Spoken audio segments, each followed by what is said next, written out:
Hello there. How's it going, everyone? Welcome to another edition of the Zeal Stream with yours truly, Eric Guzman. And today we are working on building, working on the Elixir package that we've been working on. So today is officially day 5 of working on that. And I'm accompanied by a new camera and a new microphone. So hopefully everything works well. You might have some background noise as meetings go on in a remote environment, so that's fine. But let me get the comments in focus and everything gets to go. So coding Zio now live. Okay, we'll just hide that. That's not important. No, just overlap. All right, so we can get rid of this. So let me focus on getting the screen up and taking a look at what we're going to be doing. So let me do that right now. There we go. Okay, so let's go with so last stream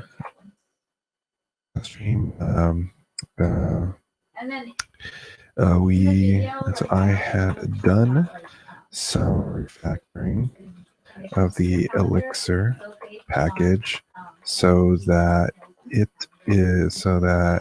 certain pieces of code are located in their own pages. After splitting up the code and updating tests, and working on allowing a user of package to pass in their own map of words to extend the already existing map of lingos. I just remembered that I'm experimenting with adding music in the background. So we're going to add in some royalty-free music, specifically game music. So hopefully this, let me know if it's too loud and overpowers the voice. Try to tweak it so that's low enough that it's not too big of a deal. Just enough in the background just to ease the silence. So far, so good. Nice. Yeah, with the new audio setup, I actually have, but thanks, Doctor, I guess, for that. But so with the new audio setup, I have a mixer that plugs into this mic. And one of the nice things about this mixer, this temporary mixer, I ordered a newer one. The nice thing about this mixer is it allows you to take an input and mix it with the microphone audio out to be the output. So that's what we're doing. It's taking in the computer audio and mixing it in so that we can actually have we can have a little bit of background music with it. It's not 100% sophisticated like the one I want to get that I have in pre-order, but this one does the job decently enough. So, and it's compatible with both Windows and Mac, so it's actually a little bit better in that respect than the one I pre-ordered, because the one I pre-ordered is only on Windows. Okay, all right, so we did that. Let's go to our repository. So again, let me throw the repository in the chat, and let me show it on the screen in case anyone wants to take a look at it. So in our project boards, we have one more item in the project board, and that is to extend our Lingo. So this is what we'll be working on. So today, continue work with allowing a user of our package to extend the Lingo with a custom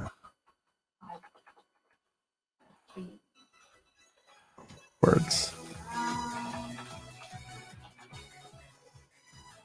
So I'm gonna paste that in and do that as embed, because embeds look pretty in Notion.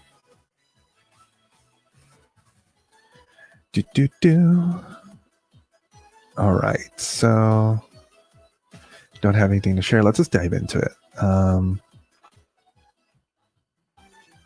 Let's just dive straight into it. So we did that. Let's actually load up things now. So we're still going to go with the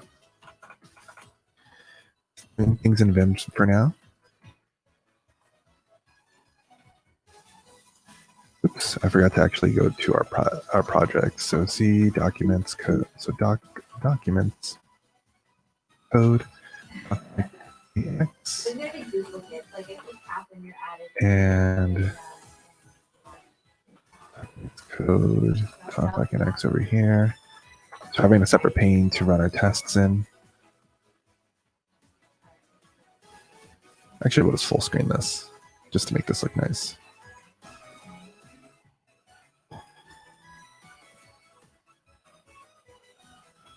Text makes it big.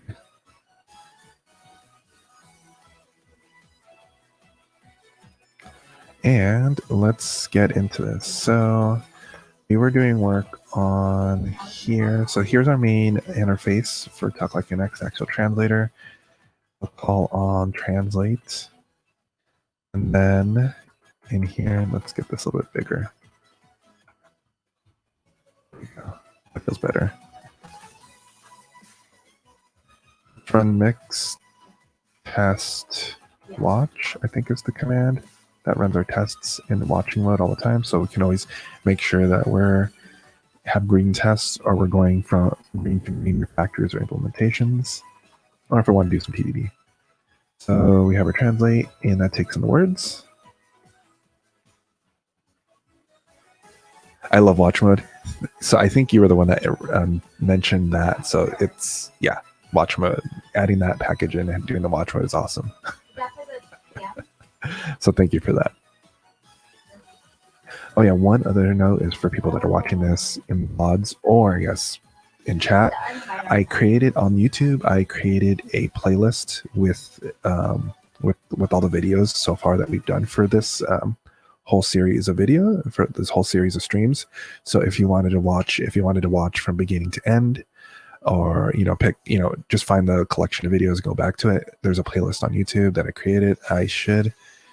I won't provide a link to that. Oh, let's actually provide a link to the YouTube channel in the YouTube channel. I forget if I added in. Actually, let's see. Do I have a YouTube command?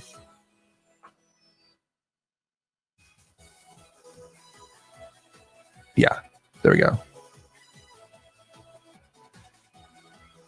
Watch previous streams. Yeah, there we go. Sweet, that worked. That only showed up on the Twitch chat. So there is the URL. I'll keep that up for just a little bit. I need to get Stream Elements to do the same messages on YouTube. So I have Stream Elements bot running on YouTube and on Twitch, but unfortunately, they're completely separate sets of commands. So I have to copy over every single command from the ones that I have for Twitch over to YouTube in order for them to show up on the YouTube chat. Yeah. And then the Zeal chatbot will notice that we did a command that it didn't recognize. So it's telling us, hey, this is the commands you can do. Okay, so I'll take that off of the screen. Okay, so we should have some tests that are trying to go for doing our own. Let's see. Yeah, go to the Adobe website, and then I'll I think the there we best go. way to do this is log into the browser and then download the app. So we have our talk Adobe Creative Cloud. I'm trying to shrink this down just a little bit. Or do a search for it. There we go. So translate to convert sentences. So where is our tests for extending the loader test?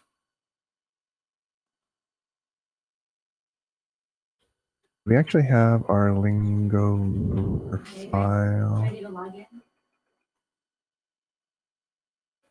There we go. So we have the load Lingo, and that loads in the YAML file. And then we have an additional load lingo. So actually, we still have this load lingo here. So we actually should be using the load lingo method here because we created a module that has the load lingo. So let's see if that's going to break our tests. That looks like it does. That's fine. So we want to alias and we want to add in the lingo loader module. Lingo.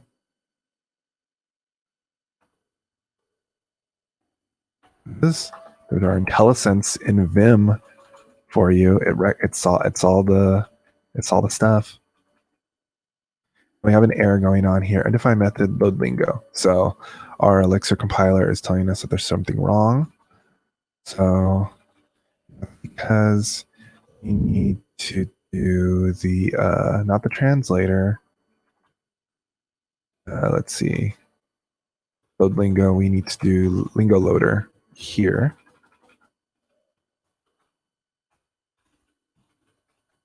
So this is no longer a local method. It is a module. So let's see if that's going to go from green to green. There we go. There we go. So now we have officially moved over to our lingo loader. We might not have we might have. Let's see if we have some old tests for. See if the related command works on this. Related split.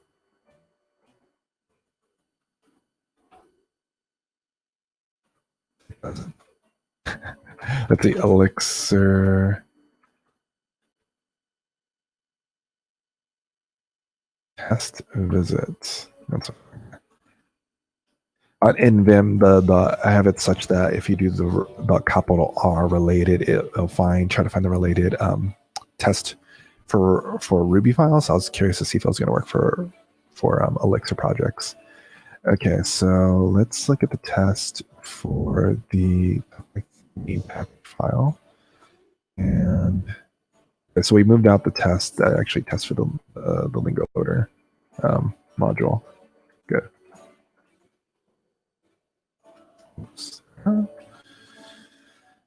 Okay, so in our test, we were trying to test for extending the language, and I think we got this done at the end of last stream, like we're talking about.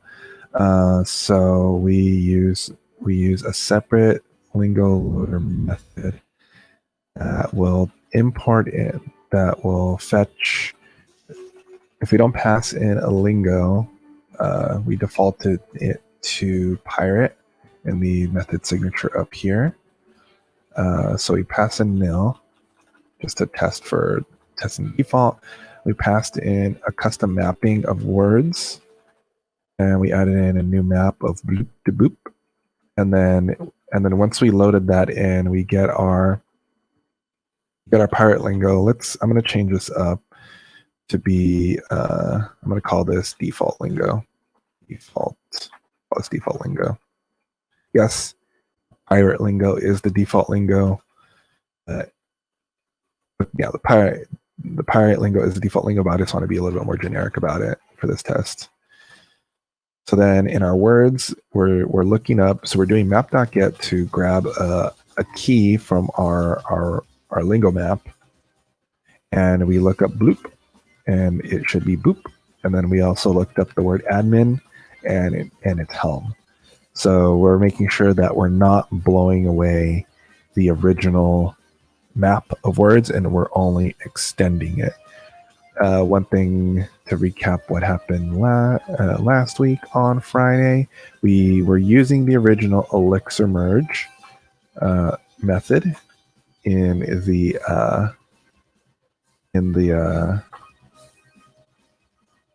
documentation for maps, but merges are, especially merges only do a shallow merge. They don't do a deep merge.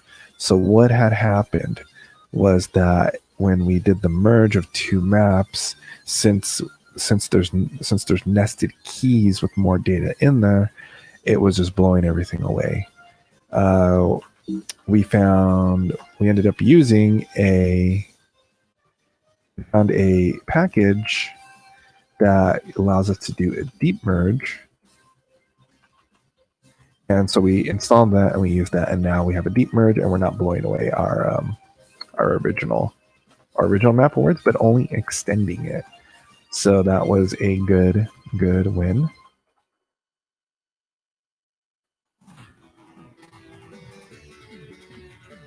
Let's see. So what's this complaining about here? So Lingo is used if variable is not meant to use prefix with an underscore. Lingo is unused.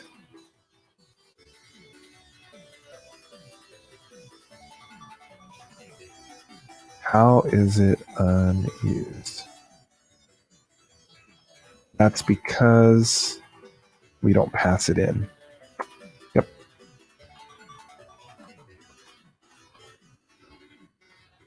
We should load the default lingo and extend it with the word map. We should add in an additional, actually, hold on, before I fix that. There's a bug here. So let's test for that issue. So loads specified lingo. And then our specified lingo is, I think we have the other lingo that we have in here is the surfer lingo. So in our test, we're going to load loads quote surfer lingo and extends it with the past map. And so we will go, and instead of nil, we are going to do surfer. We're going to pass in the atom surfer. And then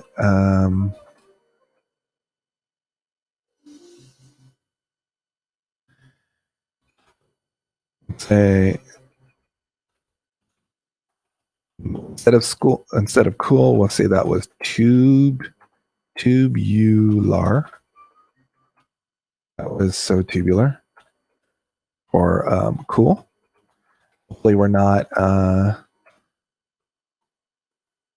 this is the pirate lingo. We want to look at the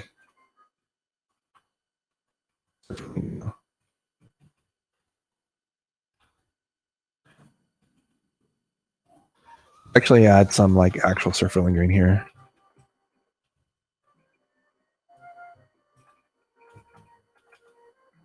Let's see. Let's see. Other surfer lingo can we say? I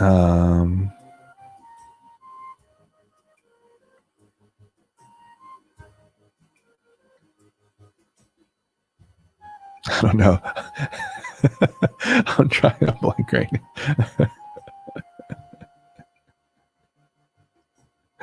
Oh God. Something so trivial. I don't know. We'll say hi. Instead of hi, we'll say sup. And then bro is bruh. And this is actually not formatted to the original, to the new style we have. So this needs to be keyed under words now. And to indent these over like this. And then my spell checker is saying that bruh is not a word. That's fine. We don't care about that.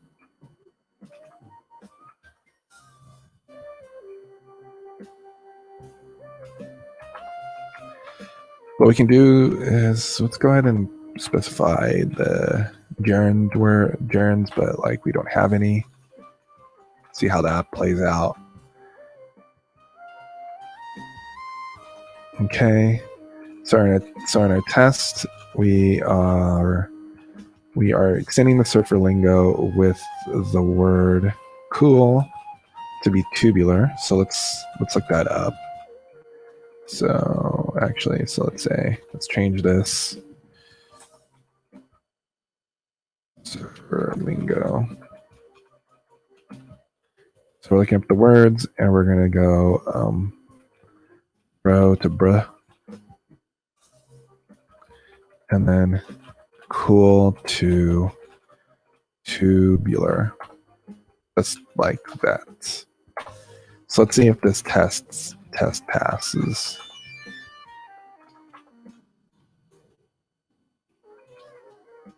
So bro to bruh fails, even though that's there. Let's try to. So we are okay.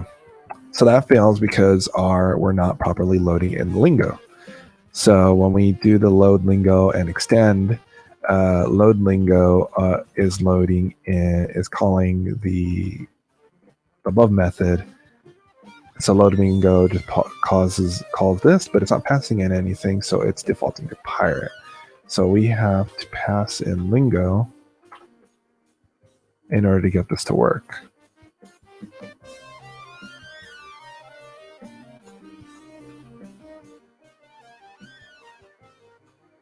Interesting. So if we pass in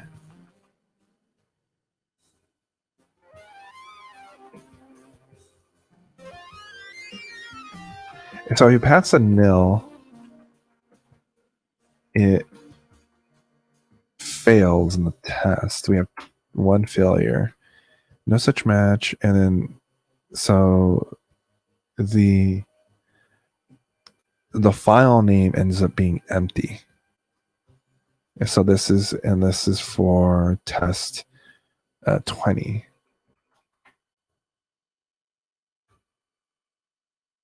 So this one, and that's because we're setting null load Lingo.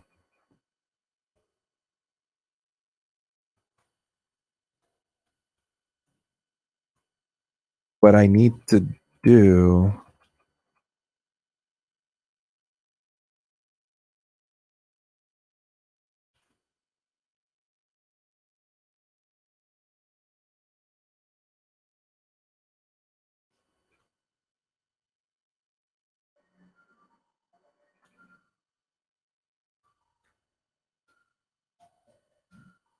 want to make so okay. So I want to be able to. I don't know if it makes sense to. I'm thinking about allowing them to just pass in something like.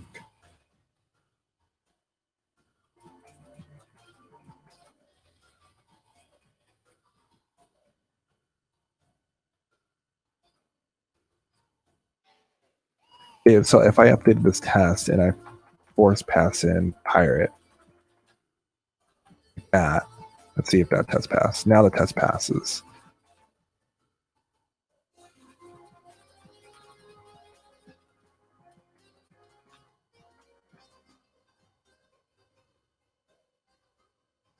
That's interesting. So I learned something new today. So for default values, so if you don't pass in anything, this supposed to default to pirate. But if you end up passing something in, and let's say you pass in nil, that will treat it as an empty. Like it won't set the default pirate value.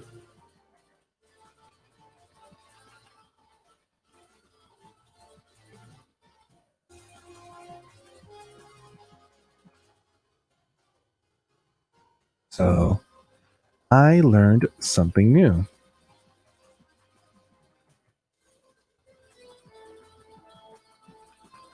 So what if I try to create another method signature such that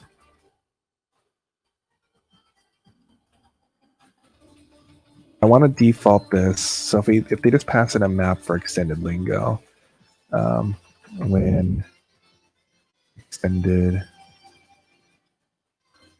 lingo. So I want to do this for when extended lingo is a map. So we'll see. So let me look up how to do how to check type is a type of something. Let me see if in my handy dandy cheat sheet if there's any guiding lights for this. So I know I added something in here for condition. Is it under conditionals? No. Let's see. Guard clauses. That's what it is. Is list, is number, etc. So if it is a map,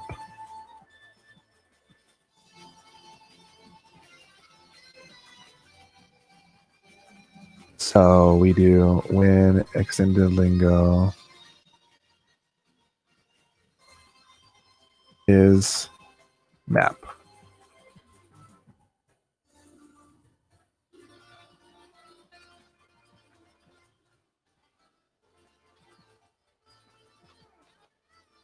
Or there's like a way I can like get documentation. I like had a shortcut for getting documentation to show up. I can't remember though. So if it is a map, when it is a map, do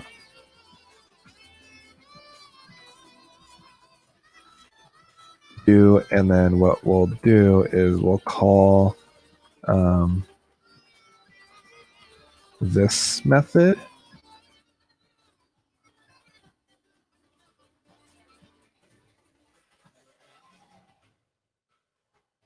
This is getting a little bit too long already, so we'll just do a new multi-line method. So when it is a map, we'll just call with default pirate like this.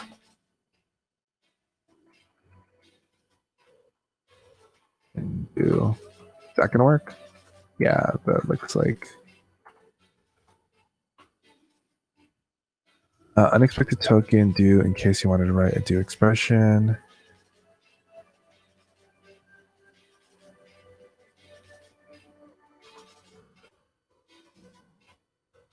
Did I put the thing there? Yeah, there we go.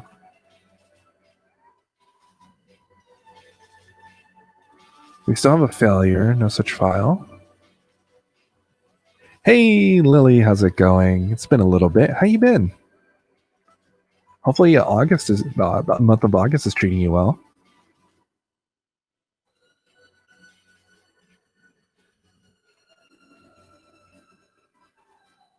But now, if I just want to pass in like that, then we do that.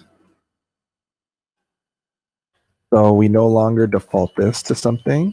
You must pass in a lingo. I haven't been this hard in like a week or two. I don't blame you. I have spent very little time on Discord for the past month or two. I'm just super busy with the whole house stuff that I have going on and getting ready for the construction to finish and getting that and getting moving and purchasing and planning and there's just not a lot of time for anything. Yeah, the house stuff is technical. The inside of the house is officially wrapping up today. The construction cleaning crew, like after the construction's done, they have the company hires a cleaning crew to come by and clean up the house, and they're coming tomorrow. So construct like inside the house technically finishes today, construction, and then cleaning crew tomorrow. So it's exciting, and whatchamacallit, there's still little so there's some odds and ends to finish outside the house. The stucco people were too slow, so they have to do stucco next week, but that's outside. There's some cellar door stuff that they have to make, that I'm not sure when they're going to do that, but that's outside again. And then the only other thing that isn't like that we found out today that won't that we have to buy brand new is covers for our vents, the in-house duct. after we had the popcorn removed and the drywall redone type of thing. The old vents that are back from the 60s, they're pretty interesting vents. They won't fit in the drywall. They won't fit and connect to the vent anymore. So all sorts of different stuff.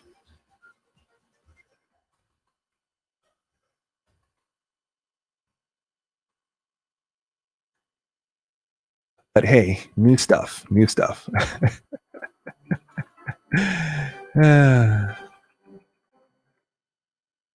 All right, so loading the lingo in and stuff like that. We have the tests. We test for 2 different lingos. Now we have the surfer lingo is passing, so we're able to load in a different lingo, and everything works fine just like that, and with the extending of the language and stuff like that, and not blowing away stuff. So that is nice. So let's actually try to use this this package in IEX. So let's actually try to use this package.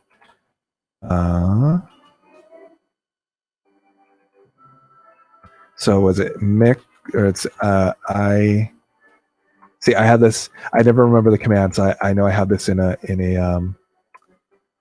shortcut, wherever the heck it is.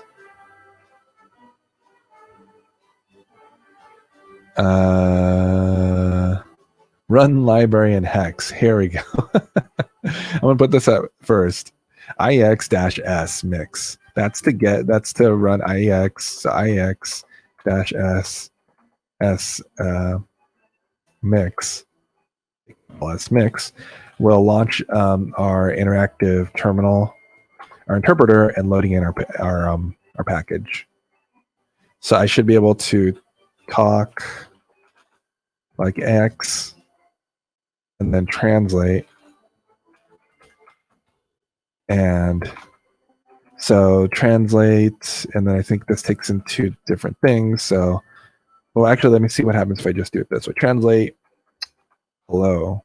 Ahoy. Nice. And I don't even remember. I don't even fully remember my interface anymore. So what happens? How do I specify a different language? So if I do surfer, I say hello.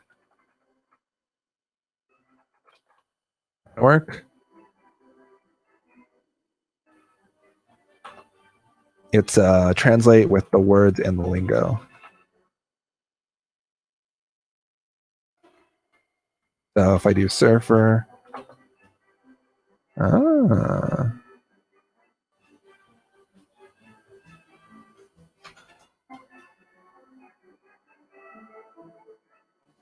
should definitely realize to Rails seem much easier to remember. Exactly, not confusing at all whenever I want to use Rails. Oh man! So here's our translate. So it defaults to pirate. So I try to use surfer, but it failed, which is interesting. I wonder if it's because what I did here. So I intentionally kind of did something weird here where I didn't define any gerunds. So I wonder if that's causing any issues. Let's test this out. So if I get rid of the gerunds and then I try to run this again, I'm not sure if you have to do like a special reload, like if you need to like do anything to reload the package.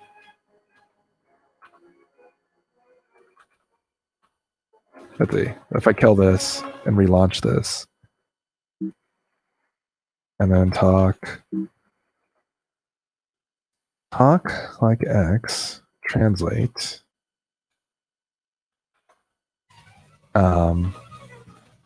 Hello, surfer. So that fails. So it's failing on the gerunds right there, and it failed on the gerunds right there too. Yeah, so that's definitely where it's at. We need to, so that if we found, so basically if we have failing tests, or if we're trying to do something and it's failing, that means our tests aren't good enough. So that means we're missing. We have a hole in our tests. At this level, everything's fine with the Lingo loading. So that means that at our translate, one of these levels, we are not, and I think it's the translate to Lingo section. So the translator part is definitely where we're not handling things properly. So test. Let's try to replicate what's going on. Convert sentence to Lingo. So this is testing for pirate lingo. So sentence to, let's be a little bit more descriptive here. Convert sentence to pirate lingo.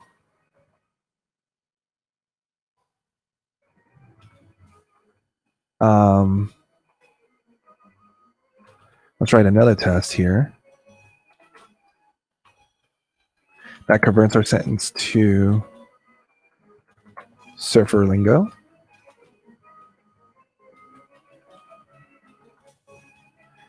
And I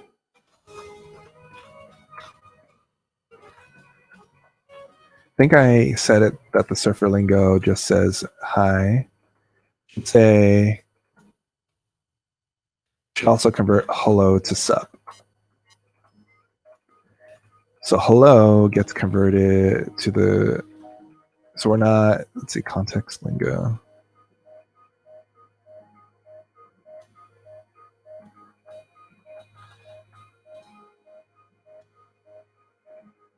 I'm trying to see what's going on here.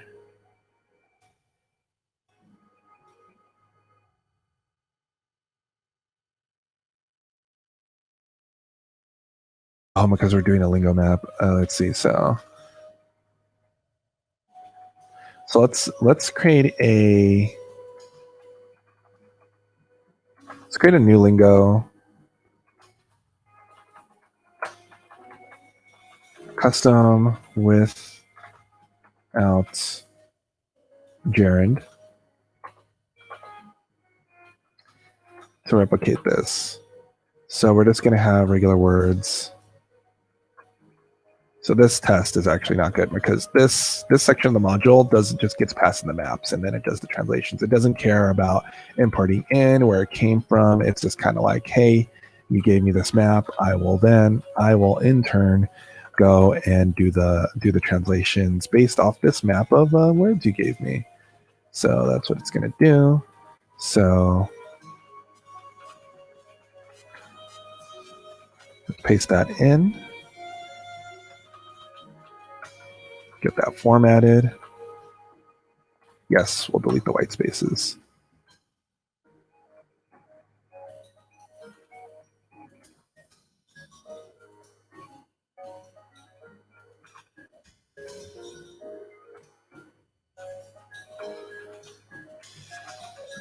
And then let's do this. So this isn't.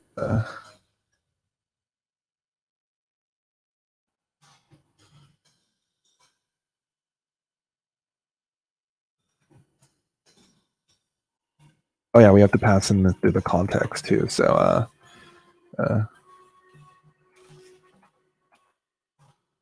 go with out.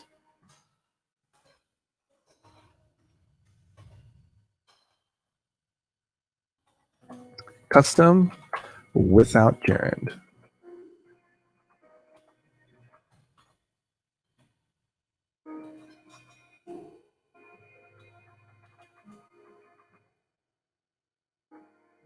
Lingo without any gerunds. Okay, so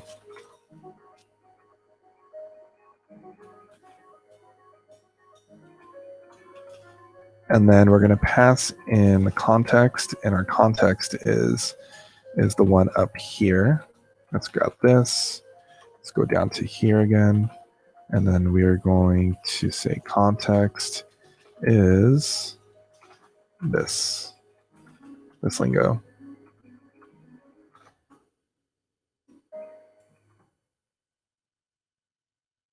It's this little bit more better.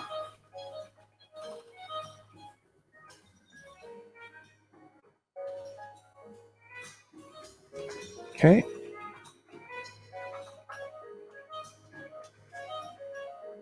Let's get mix test up and running again to see how our tests run. We have a compilation error in our test line 39. So here, our test is failing.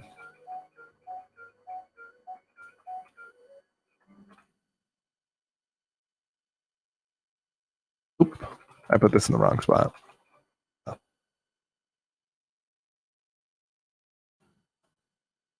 Thank you, tests. Okay, so we have one test failure. Let's take a look. So in our, let's expand this. So in our tests, we can see that we got the same type of error. Expected a map got nil, and then we get it right here on line 25 in our translate gerund section of the code. And our code is definitely making an assumption that that the gerunds are there. So let's take a look.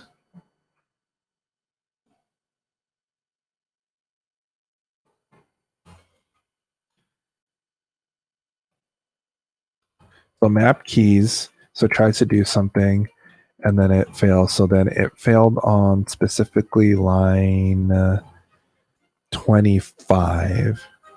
So line 25 is right here where we try to do a map and get the keys for this. So we have to do a conditional here.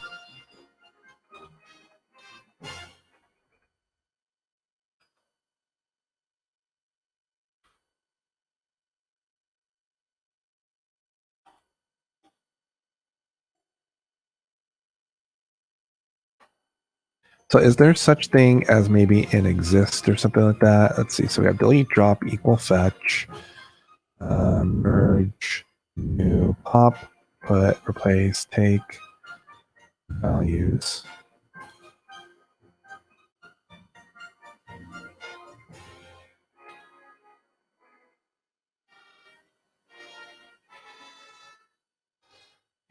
Has key. There we go. We can do a map has key that'll return back a boolean for us.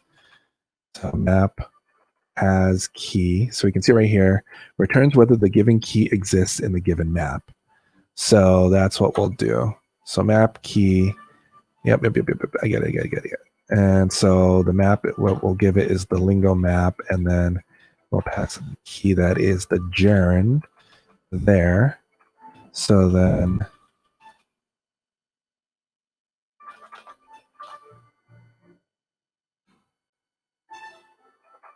so unless, and then what I can probably do here is do like a case statement, right? So I can do case.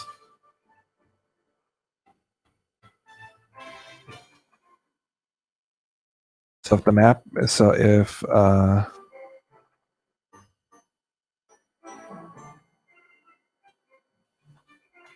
so this is the part where I struggle with right now with the functional languages, or like with Elixir and trying to handle it, is trying to see if I can try to like functionally like Elixir-y handle like branching within a pipe of operations. So I can probably do this Lingo, and then if it's true like this, then we just return back or I guess if it's false, actually. If it's false, we turn back the word. If it's anything else, which is technically true, you can go the other way around too, right? we go. If it's true, we do that, and then if it's anything else, return back the word. And then in this case, in this section right here, we would execute this this code block. That.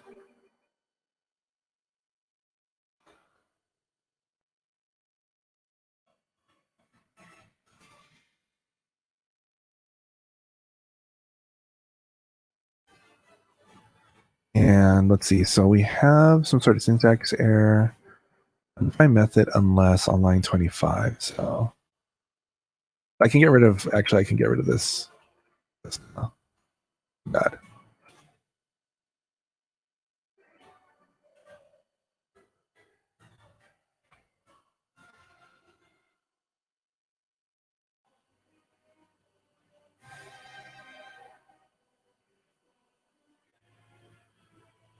So let's see here.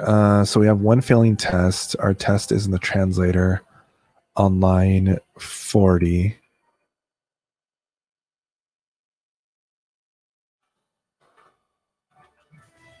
And this is our test that is that we just wrote.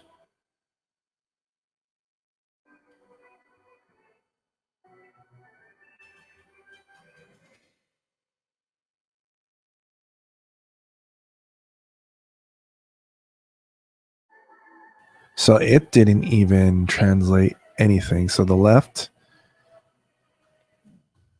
what was returned back from translate lingo ended up not even converting anything. So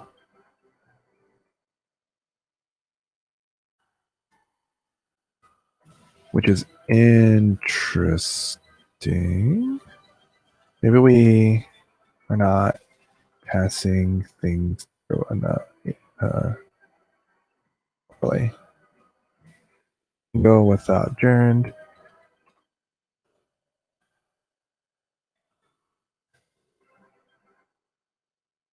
We're passing in through a tuple that is custom without adjourn.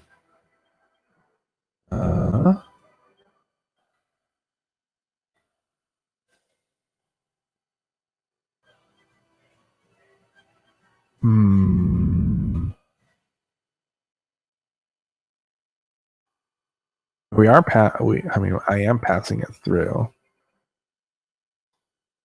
Let's see here.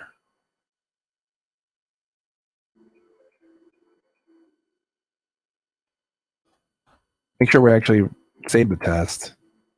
Thing to make sure of. Let's see. So yeah, it is not passing. It's not failing. Thing to make note of, but it's not passing either.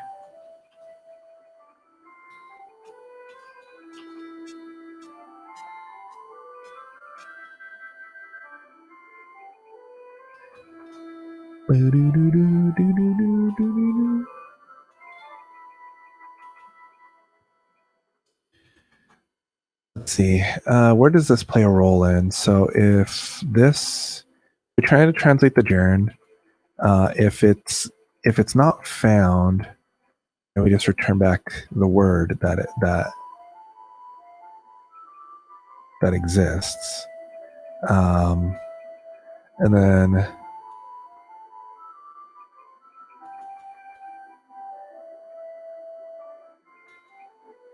I don't see anything obvious.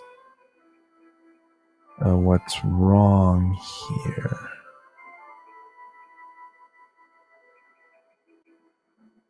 Kind of like following the exact same mapping here with words. Oh, I see what I did wrong here. This is double mapped. Double nested words. Duh. Okay. Test data, please. There we go. So I have some notes about conditionals in my little cheat sheet of stuff. So I want to quickly take a look at that. So that's this pinned functions. That's our guard clauses. Here's our various type of conditionals that we can do. So I did the case statement to do two different things.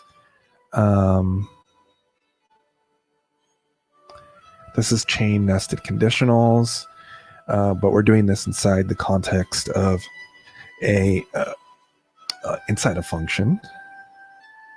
So nothing there.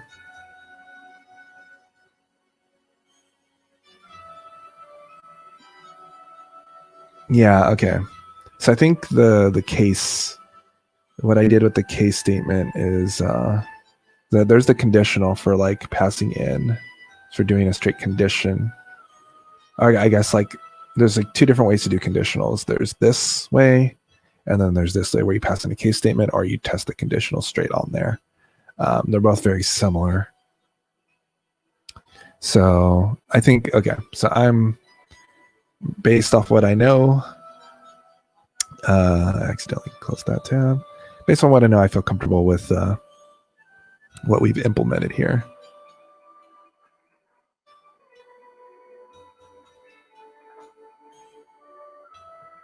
Now we're properly handling if a mapping doesn't have any gerunds associated with it. Because there could be times where, a custom mapping that's one created doesn't have any gerunds, and I don't want to enforce them doing that. So let's also try testing if there is gerunds, but actually, hold on. How did I do the surf lingo? So we can just do this to test instead of manually. We do have a gerund set, but key set. What we'll do is we'll make it such that can't find the up key. It's empty. So it's just straight up an empty map. Nothing is in there. Now, how does our test handle that? Perfectly fine. Good. Okay, so it is another opportunity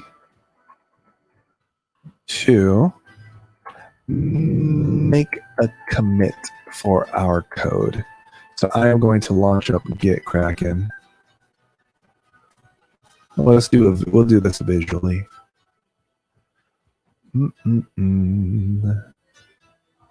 Let's see. So talk like AX.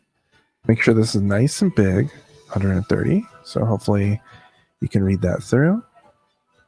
And so let's take a look at the changes. So for Surfer, we just updated some mappings here. So that's okay.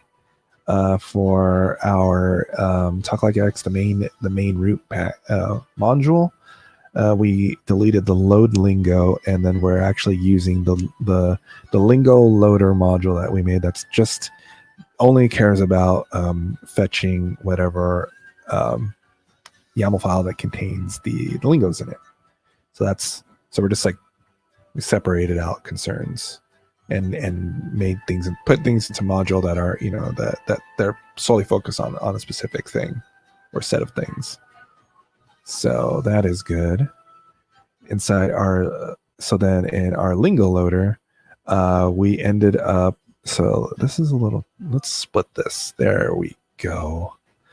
Okay, so we only had one original lingo loader with that accepted a two parameters. It defaulted the first one to pirate, and then accepted extended language.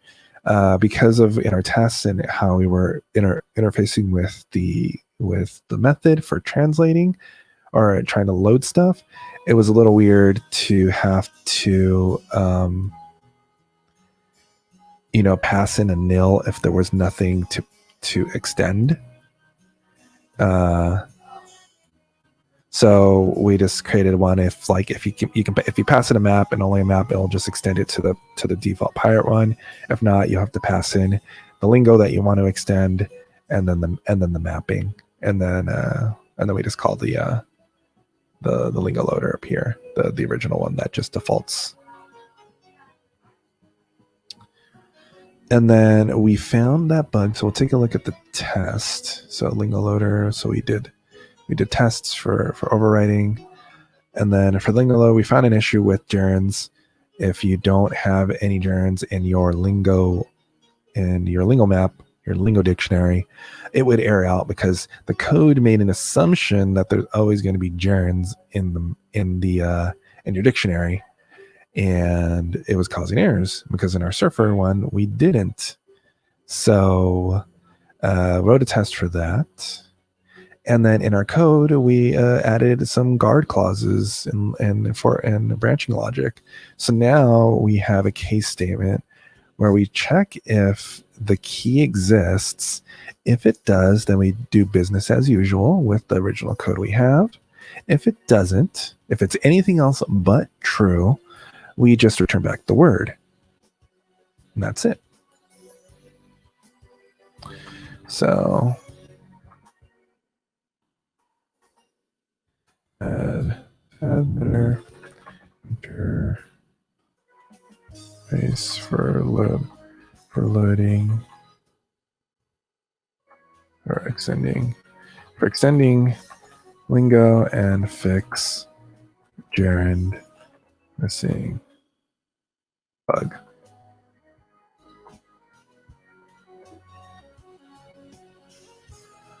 Let's go ahead and push up that code so it's on master, the latest stuff. Good.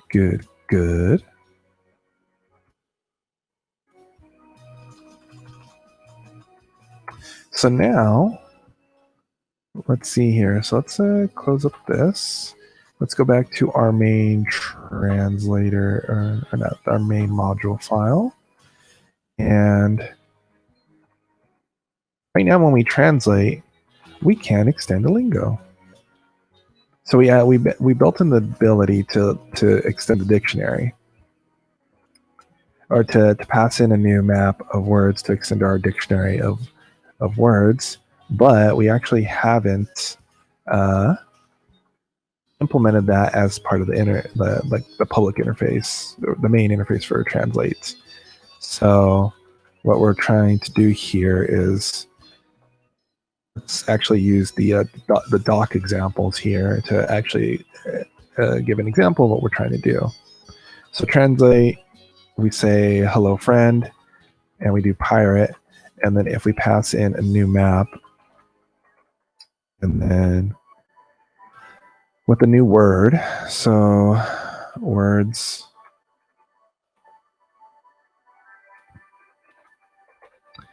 and then we want a custom map in here.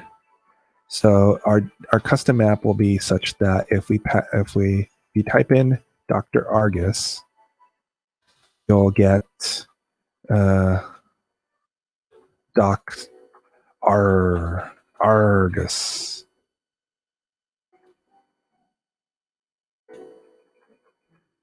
That will be our extension.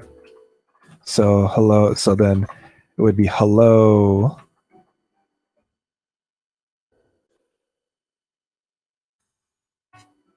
Dr. Argus. Let's say hello friend, comma, Dr. Argus. And we expect that to be ahoy shipmate.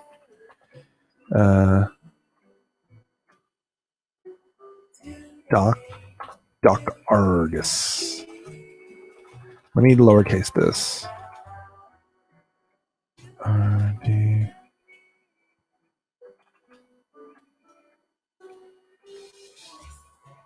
See if it preserves the case on here. Here it is.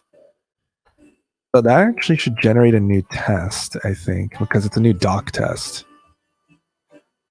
So in our doc test, we're actually getting a method undefined because in the way we're doing it, we have an arity of 3, but we only have an arity of 1 and 2 for our translate method. So our test is failing properly. Our doc test is failing properly. So let's go ahead and add in and work in. So def translate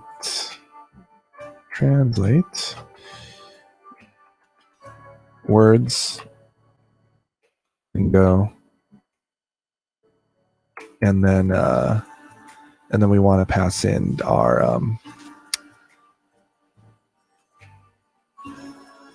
what do we want to call this? What do we want to call this?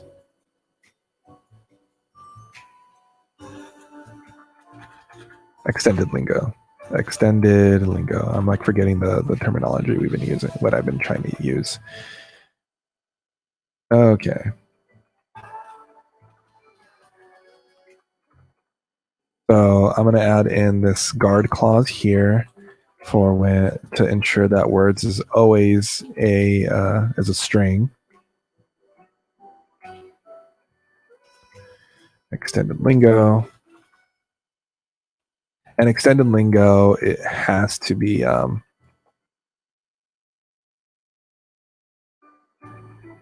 map. So let's make sure to enforce that lingo, extended lingo is a map.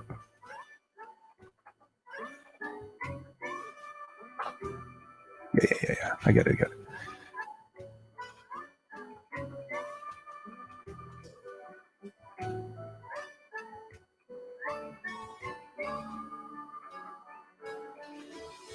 So the code here is almost the same. But instead of load lingo extended is the name of the game on this. And so we pass in the lingo, and then we also pass in the extended lingo. Weird. Extended lingo, there we go. So that doesn't make our test pass yet. And clause. So we can't do an and. It's complaining about and clauses, invalid expression, and not allowed in guard clauses. And how do we do chained guard clauses?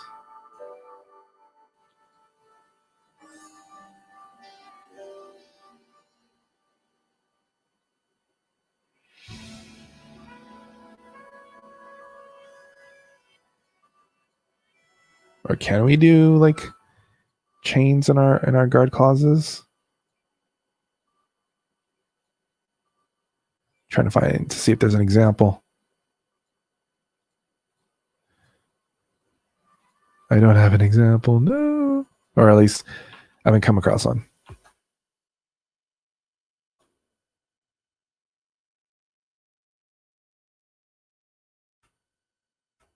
So we have a nice handy dandy link to something. So we'll go ahead.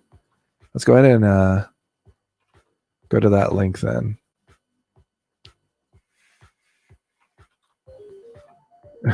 God, it didn't actually paste it.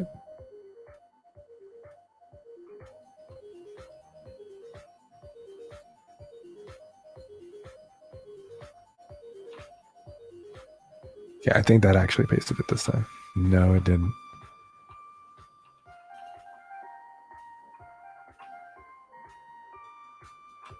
Oh, it's not. Okay. Patterns and guards. Let's just look up Elixir patterns.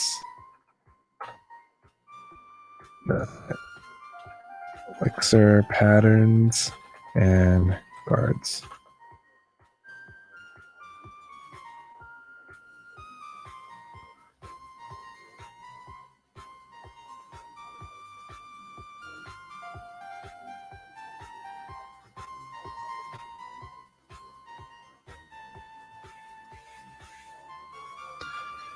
Multi-clause functions with pattern matching and guards. So let's see here.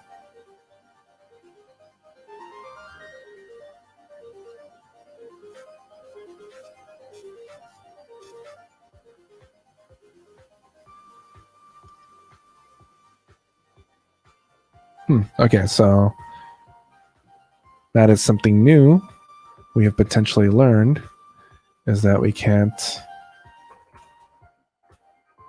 do multiple.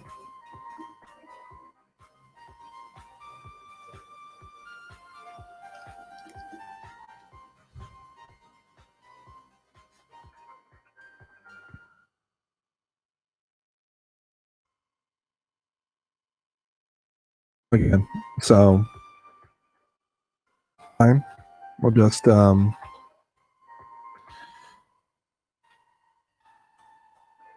just do that.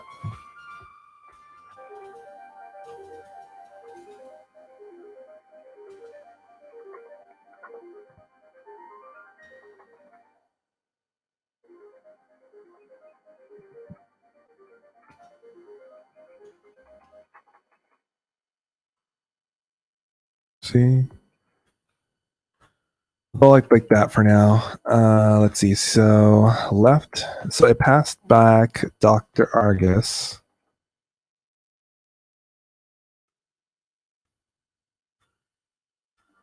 Hello, friend.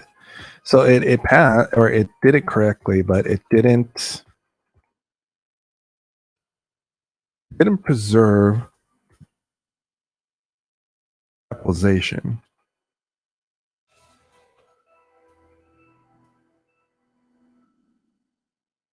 I thought we had a test that preserved capitalization. I know we properly handle. Okay, so we properly handle if the word's caps, we lowercase it. I thought we had logic to uppercase the word back.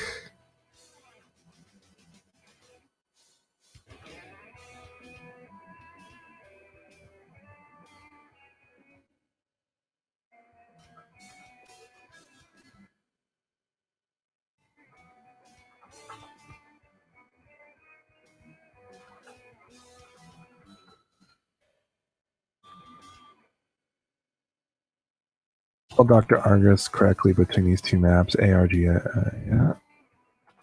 That looks pretty much correct.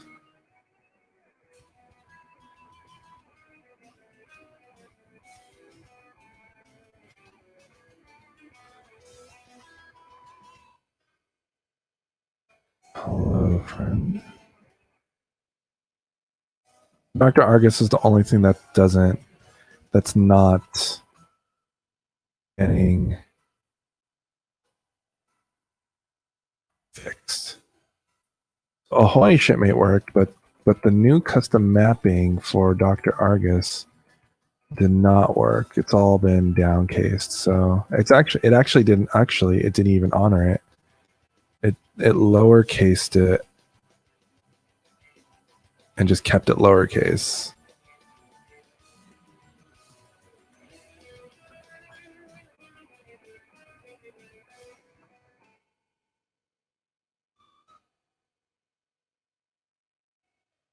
Now we have to go and figure out why.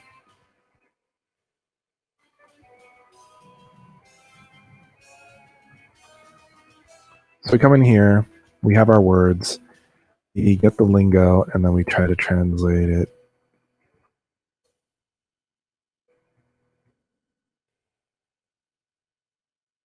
Load lingo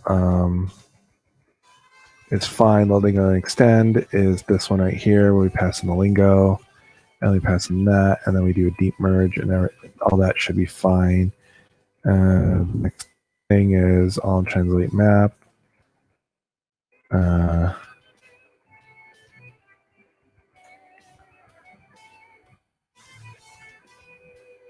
So the way the logic goes is words. We trim it. We trim out the stuff.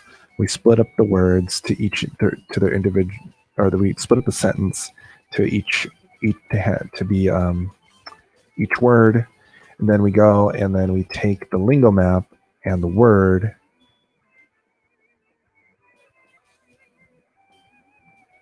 and so we take and then we map over those array of words that we get from here in this output, and then we translate it.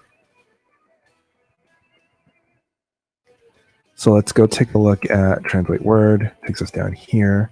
We get this Lingo map, and then we try to, because we strike out the punctuation, we downcase the word.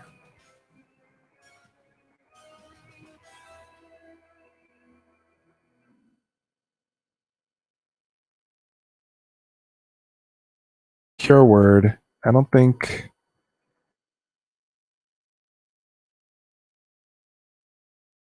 I'm not going to call it pure word anymore. Call it original word.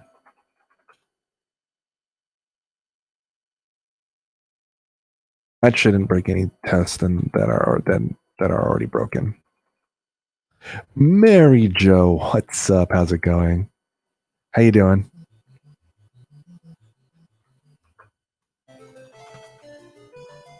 Stay cool, my friend. I am staying cool. I am staying frosty. The air conditioner's on, and I have ice cold water.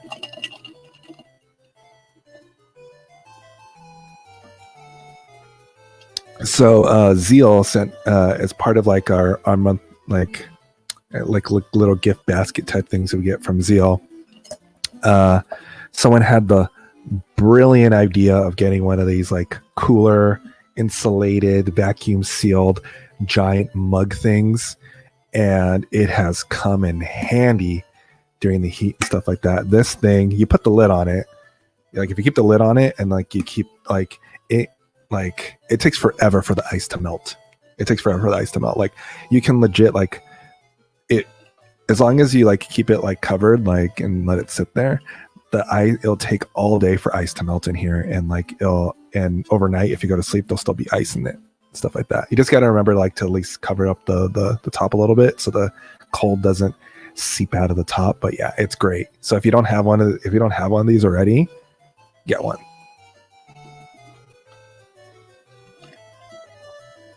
And it also works for hot stuff too. Like, oh, whoa. All right. So back on our adventure to figure out what the heck is going on. So we take the original word and we downcase it. Well, we do deconstruct the word.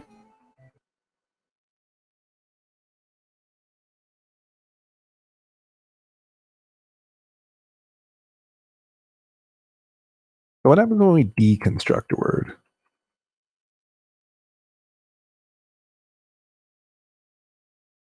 So this is the let's instead of deconstruct, I don't like this word either. Looking at this now, I'm going to call this extract word. Extract. I'm not sure if that's going to fail any tests. I'm not sure if we're testing this directly. We're not. Okay. Buy stonks and insulated mugs. So yeah, how's the week been for you, Mary? Hopefully you've been doing well.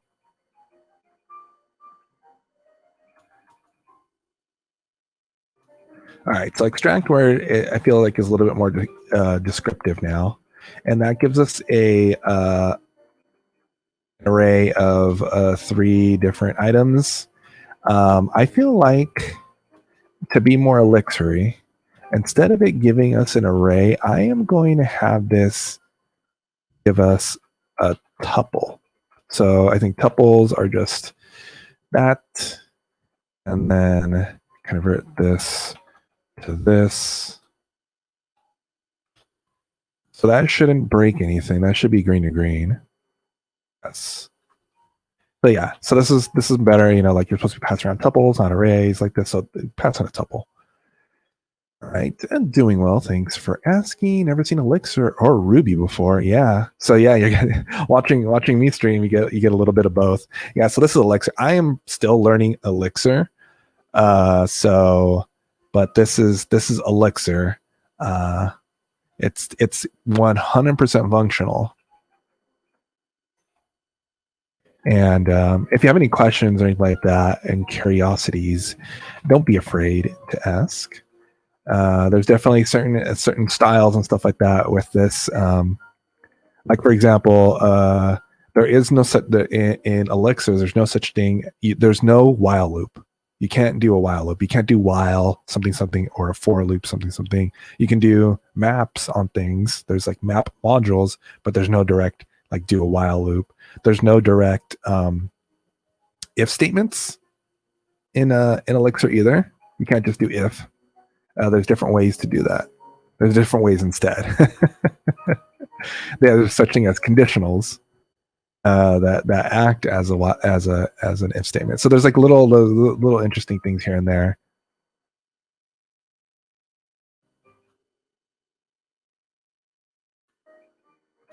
Okay.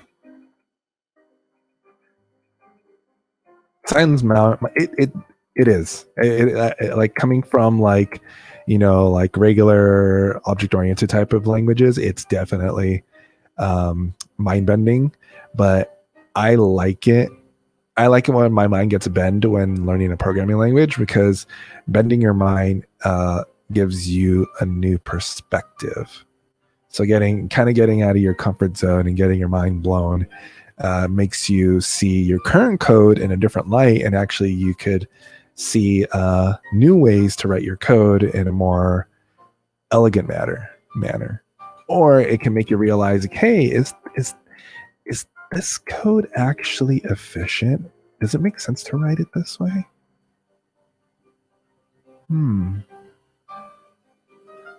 So yeah.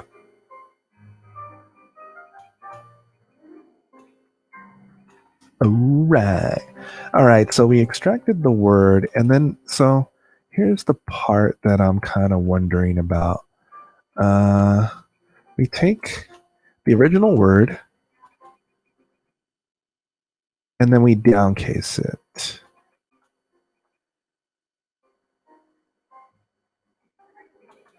And then we try to restore the capitalization of the word. I feel like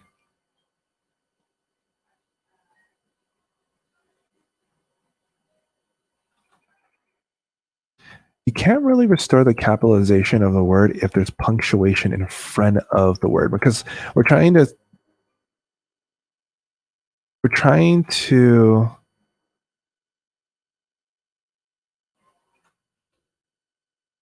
punctuations.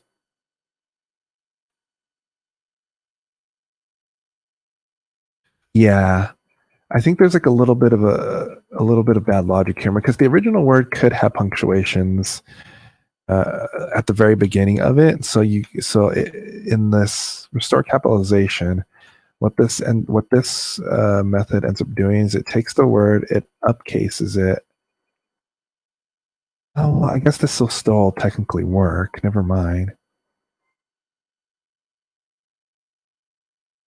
Speaking of mind bending, Dr.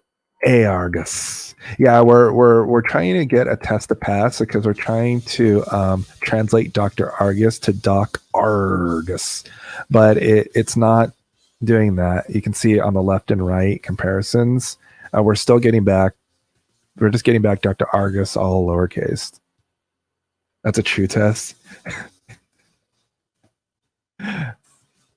But yeah, so we're trying to figure out what's going on. You want to call some?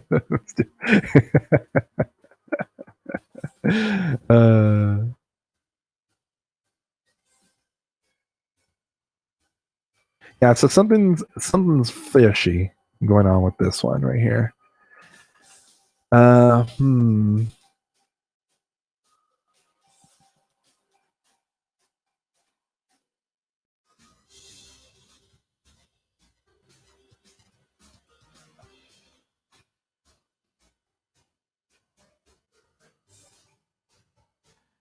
Yeah, so it was supposed to get back Dr. Argus.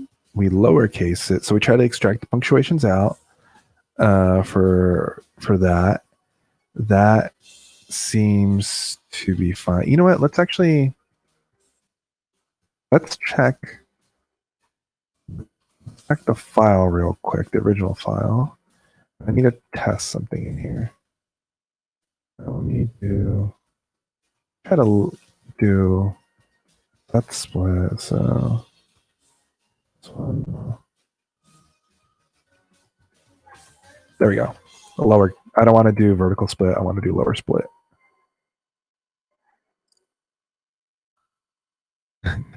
Forever and shine in these unit tests. In the doc tests, I am curious to see what happens if we do lowercase a on this real quick.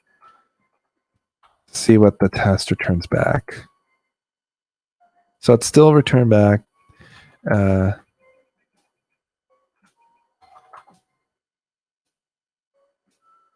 So it's just not returning back anything. So that's telling me that the custom mapping is not working. Oh, because this custom mapping isn't. I have to do it this way. Hold on.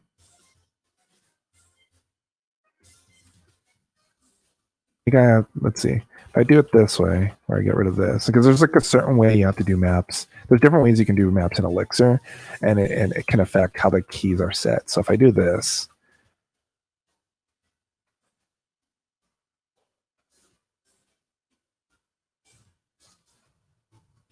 So let me do it this way.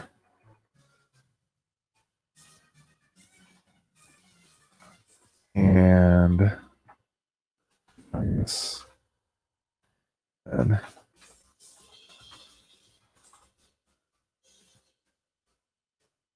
so that worked actually. That actually works.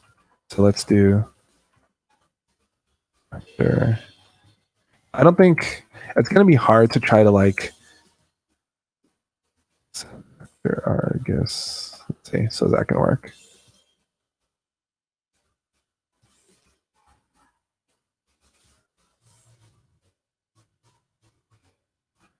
And then if we do this, capital D, back to what we were originally expecting. Is it going to work? But it still has it downcase. So the outputted text downcased. Interesting. So that means we have a bug in our code.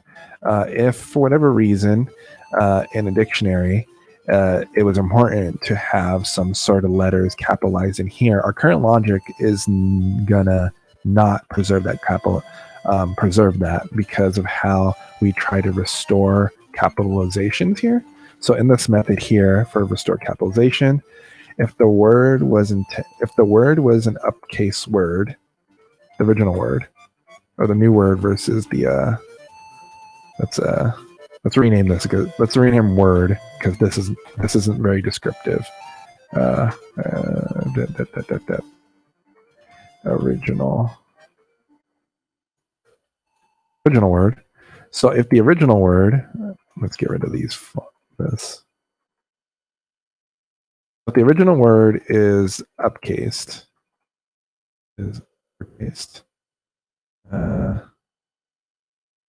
or if it was capitalized, that. So if it's all caps, so in all caps, that's fine. But remember my command for documentation.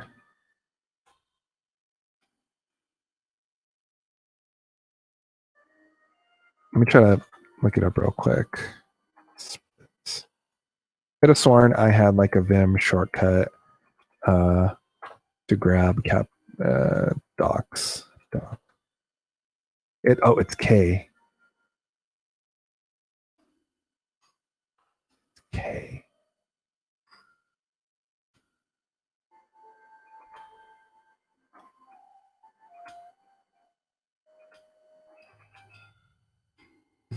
This. There we go. Uppercase. So uppercase converts all the characters in the given string to uppercase according to the mode. Uppercase does that. Capitalize does the very first word. So what we need to do is we only if it's in the situation that we only capitalize, we need to just capitalize the first letter. So what I need to do is I need to grab the first. Let's see.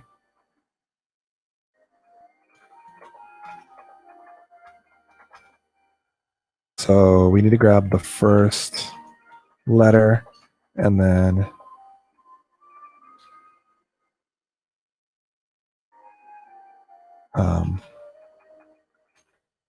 other stuff. I don't know what else to do it. So let's take the new word. So this is one of the cool things with Elixir. If we wanted to grab because a string is nothing but a list of special characters. So Elixir lets us kind of like split things up really easily and grabbing the first item from that list or any n number of items in that list. So we can grab the first and then I'll just take the first letter, or first item from a list and do the other stuff. So I think I'm doing this right. Because string is a list of stuff. Then we just grab the first letter, or we capitalize the first letter like that, and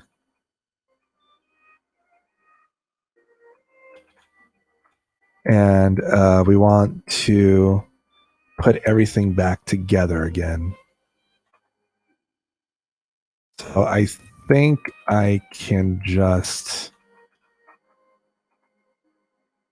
I hope I can just do this. Where actually, let's test this in IEX.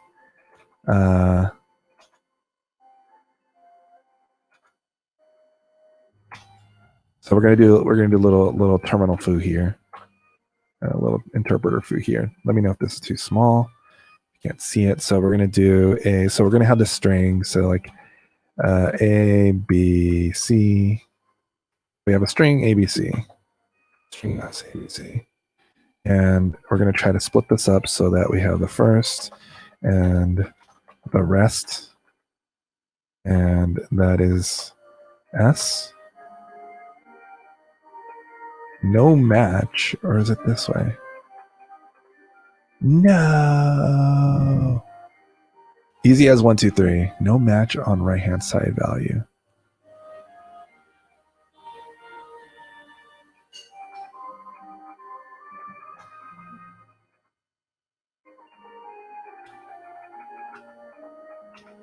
So A, B, C.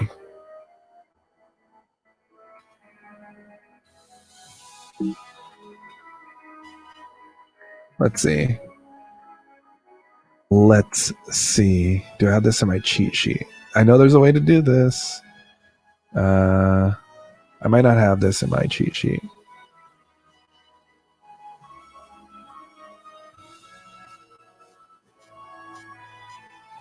Oh, I can convert it to graphemes. Okay, so there you go. So graphemes will give me the array of stuff. So if I do graphemes, I forget why it's called graphemes. I'll call ABC graphemes. Oh, I guess it's I forgot. We're dealing with the functional language, so it needs to be string dot graphemes. That's at ABC, and then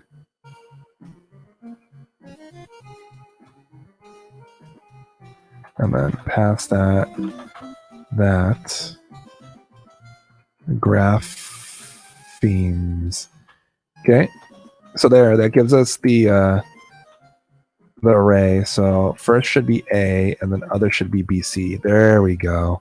So yeah, so we converted. So we had to do the extra step of doing the graphemes to split apart every all the characters into a list.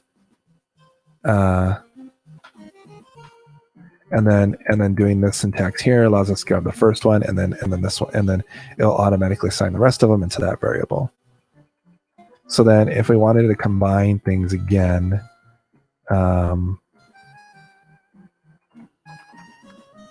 I forget what method we can use to combine everything together again. Go from a grapheme to the Elixir string.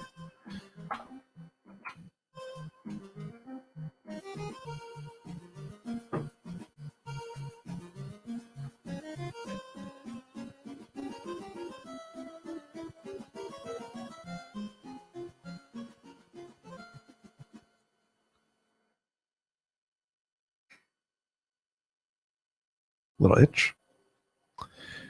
Let's see here. So that's the graphemes thing.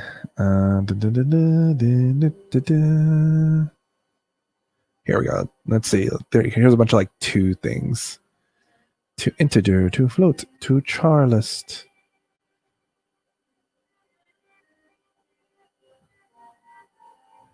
Split to atom. Up in atom. Normalize, replace a split.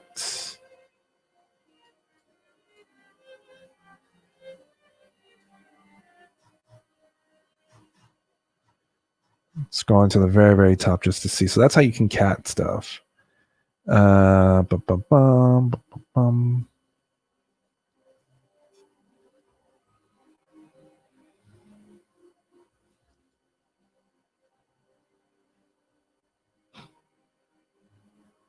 String lane.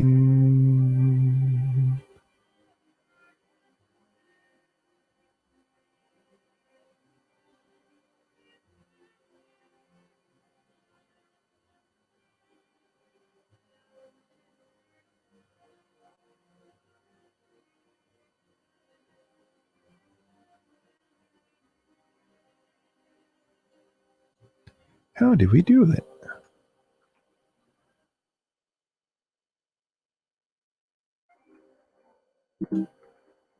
Let's look this up real quick. Elixir list to string.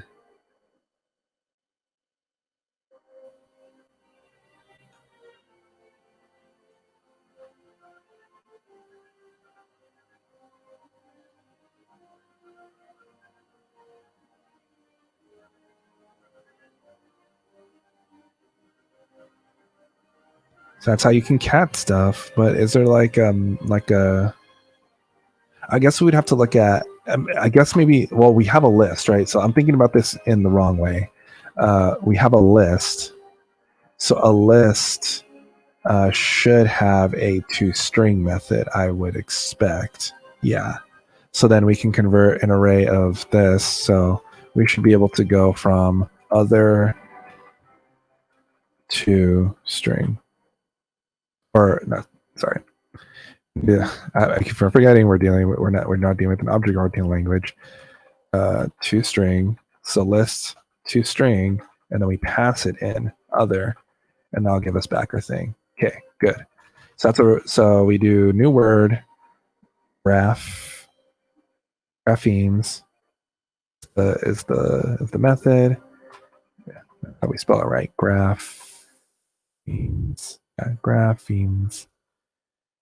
We have the first letter and then the other stuff. We capitalize the first letter. And then we take that as our first argument, and then we have the other stuff. And then we do list to string. Oops. List to string at.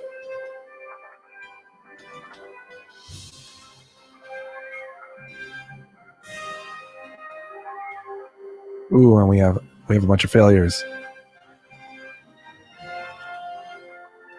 Let's close this terminal. And let's see here. Argument error. And on line 55. So right here is where our error is happening. And that's because we're treating this like an object-oriented language. Graphemes. There we go. And we have a passing test. We're properly not stripping out our custom mapping if we have capital A in there. So we go from Dr. Argus to Dr. Argus.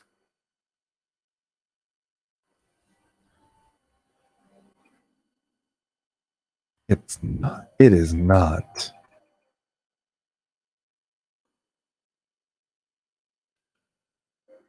Yeah, so do the graphemes to convert this to a list of words. And then we grab the first letter from that list of words and we capitalize that.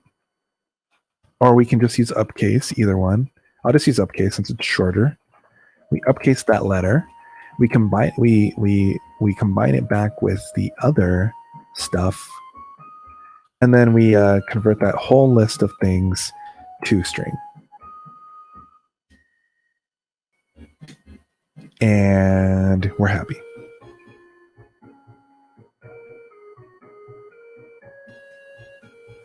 And we're happy. So let's commit this.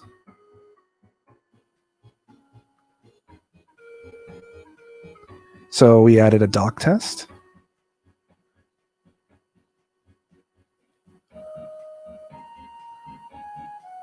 And we added a new method to extend that out so that we can actually extend the lingo on there. So time to commit. And we did some refactorings, is changing some variable names. And we also fixed an issue with capitalization. So I think that's cool. I think that's a very cool. And so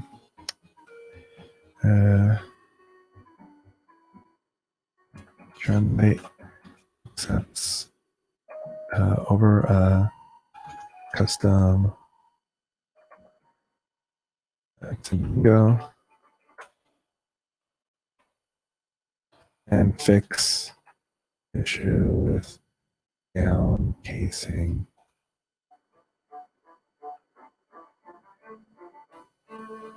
Down casing words. Down casing words. Let's make sure to push that up. Very good. Very good. So how is our Talk Like an X working? So documentation for Talk Like an X, like AX. So examples. So how does let's look up an example for module docs. Elixir. I have that one.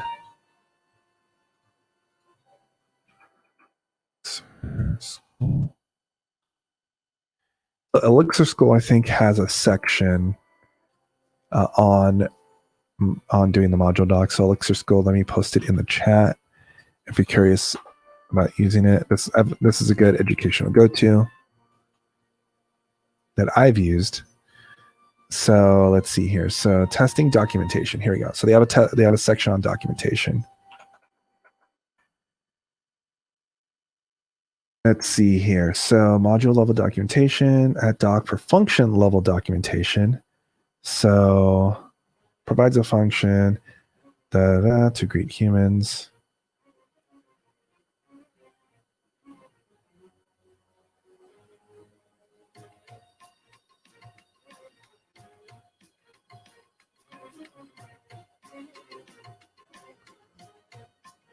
That's cool. Okay.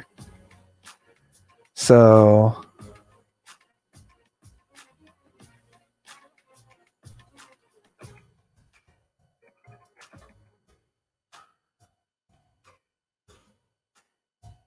the way the main module doc thing got printed out is prints. So okay.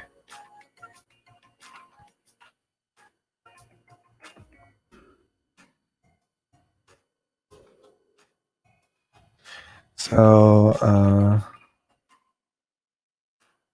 talk hex provide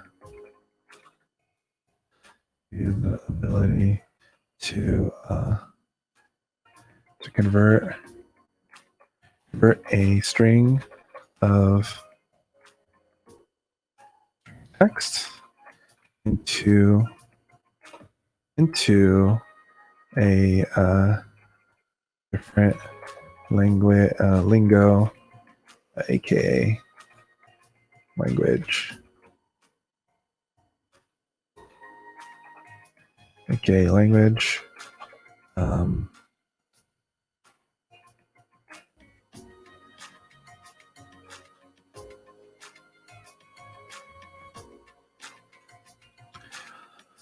Let's see here. So,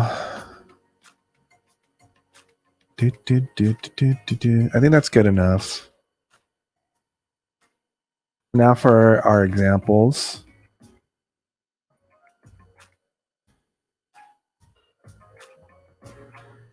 For our method, let's take a look at how they did this.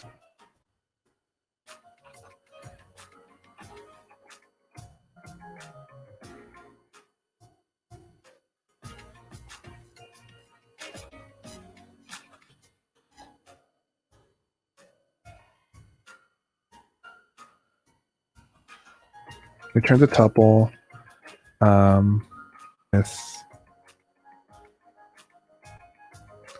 with the string translated to our desired lingo. And then, so let's see, so if we did parameters,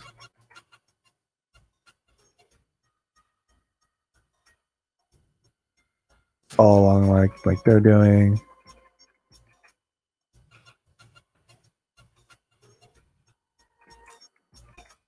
That represents the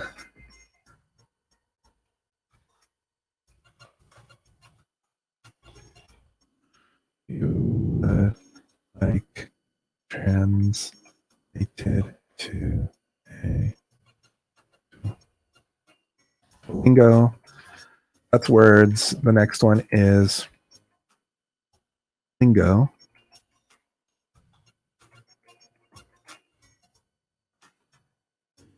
Lingo you would like to translate to.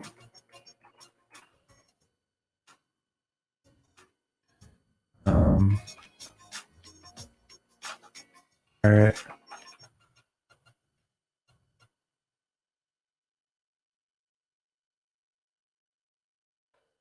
Adam, something that you would like to translate to. Pirate is language supported. Oh, pirate is the only language.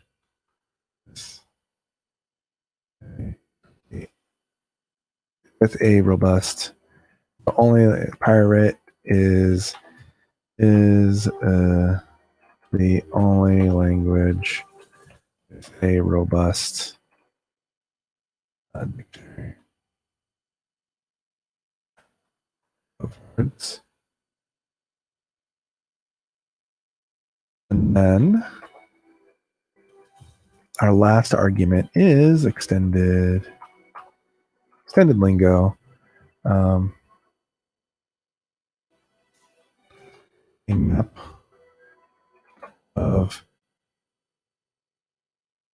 A map containing a key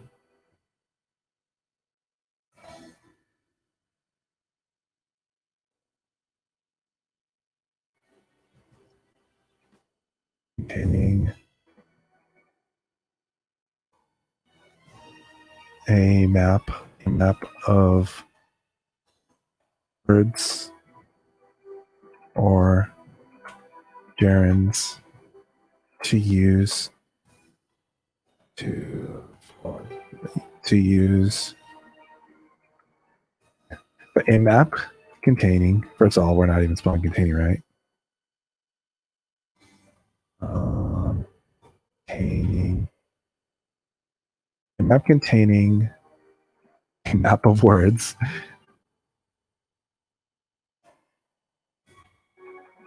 a map containing two keys, two properties,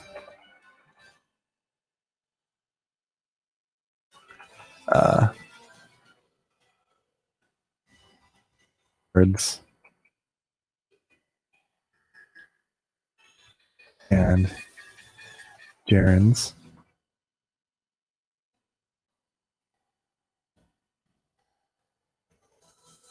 A map containing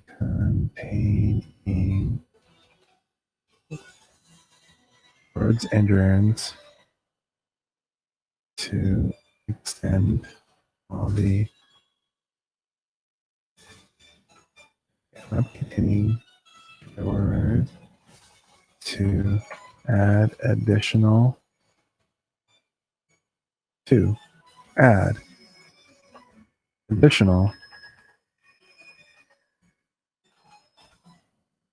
words, additional custom words to use in the translation.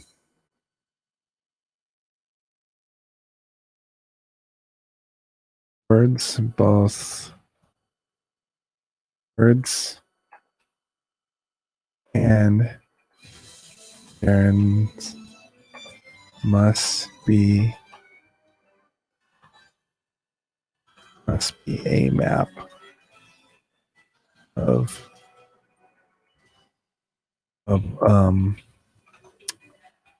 word to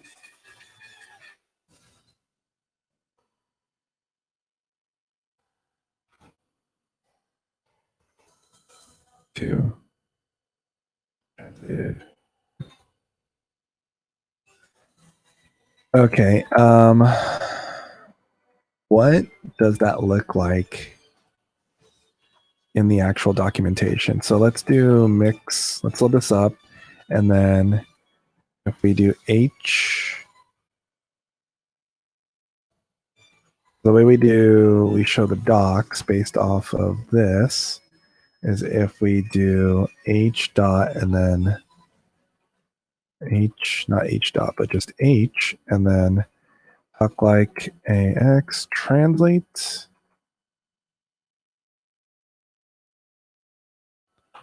Let's see. Okay, so there's our documentation.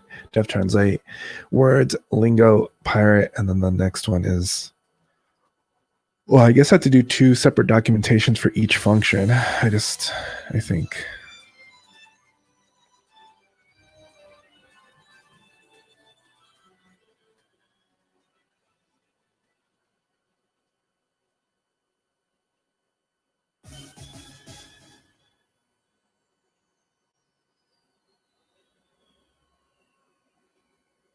Where's the where's the description? I wrote up this long, wonderful description and I don't see it. Well, what happened?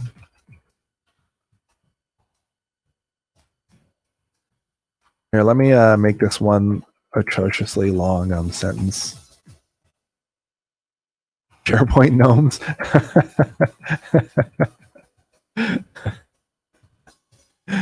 I like that.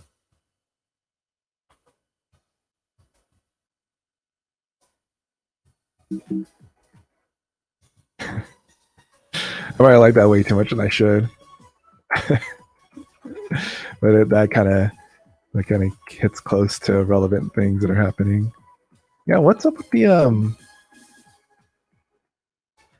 examples? Okay, so let's okay, so we have these docs here. I'm going to I should probably these docs more relevant to each one. So do I need this example here? Don't need this here.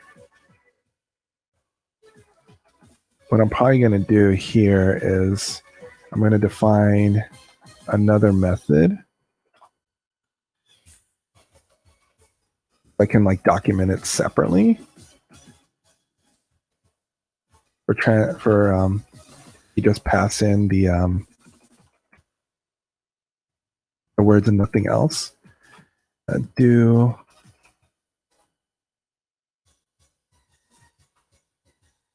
it's by default it passes in pirate like this.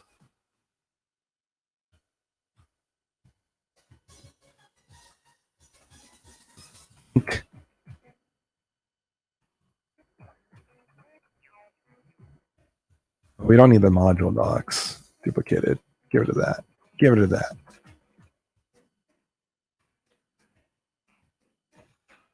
Don't need this example duplicated here. We'll see how robust our docs look in a second. We don't need this example for this function. You don't need a reference to Lingo.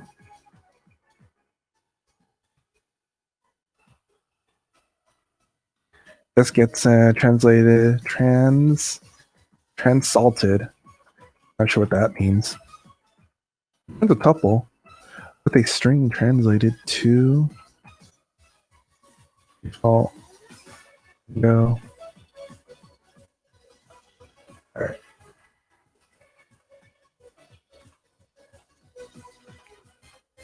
Transalted, yeah. Transalted. Not transalted, transalted. Not that excess. Yeah.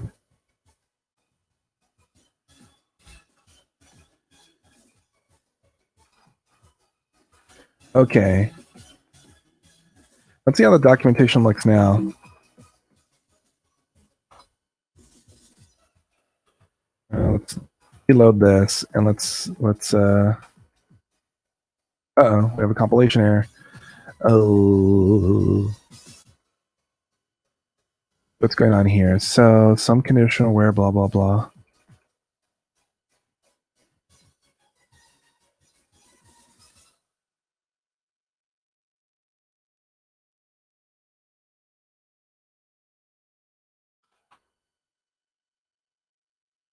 Was it angry about that?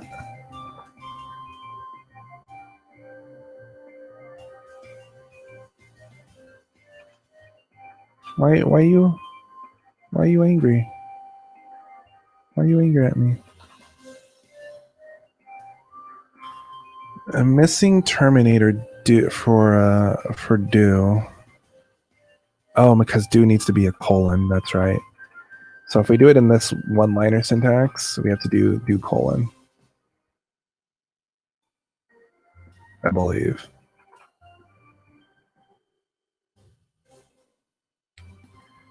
Undefined function words. Oh, because okay, that's in my way.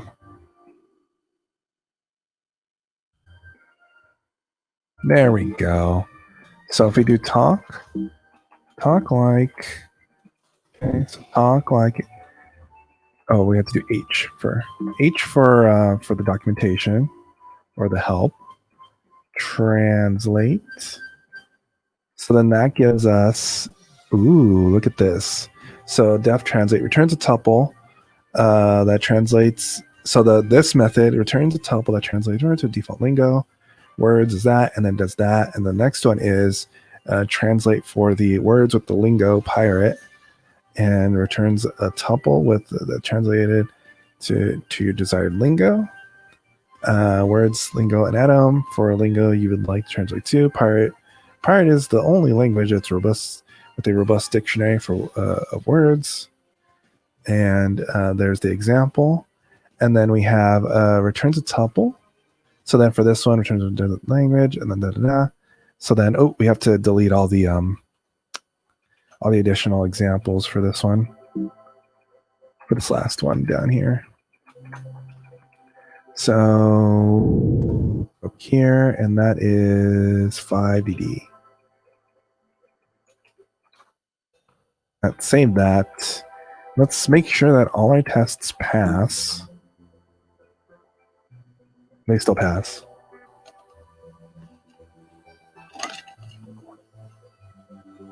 Ah, man.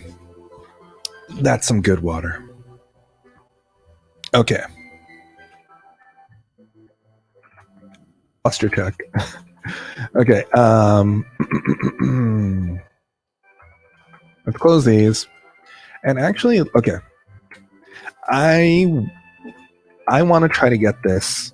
So I like where we are so far. So we've provided the way for them to extend the lingo. Let's take a look at our original requirement. Let's make sure that we've actually met our allow extending the lingo. Allow the user to pass an additional dictionary of words to extend the already existing lingo or include a brand new lingo.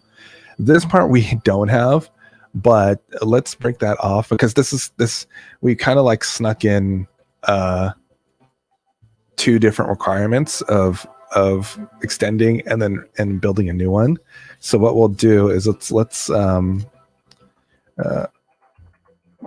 a user to specify their own lingo a local dictionary in their project. So we're going to split up this last one.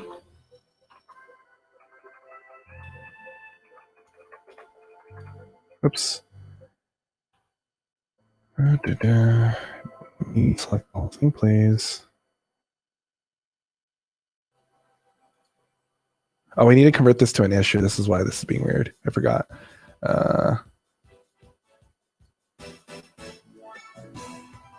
Convert to issue. There we go. Allow user to specify that, and then allow a user to include a brand new lingo.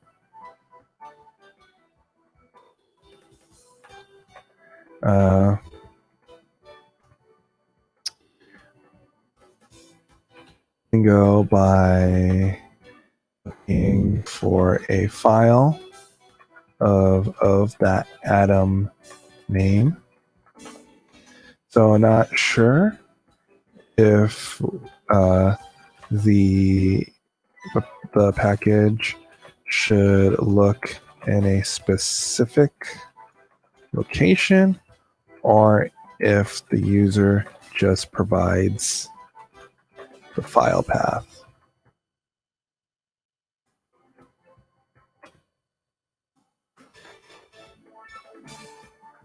Yeah. We're converting that to an issue. Let's edit this to get rid of this requirement here. So we finished this, allowing them to extend the lingo. Let's commit this documentation update.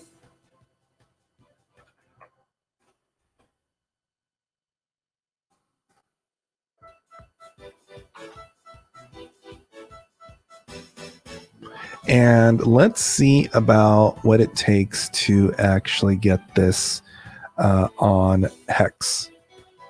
So let's try to see if we can successfully deploy this and get this on the equivalent of npm or Ruby gems. So I forget if Elixir School has a guide for this.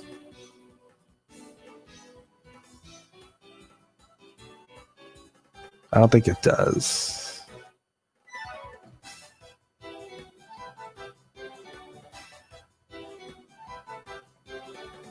OTP, umbrella projects, behaviors, mix. Doesn't. But let's take a look at, this will be the last thing we'll do today, for sure. Hopefully it's not too hard. Because starting, I will be gone for a week. I am going on vacation. So I will be unavailable for an entire week. So I definitely want to try to get this out because that would be really cool to get Dunzo. before I'm off on vacation.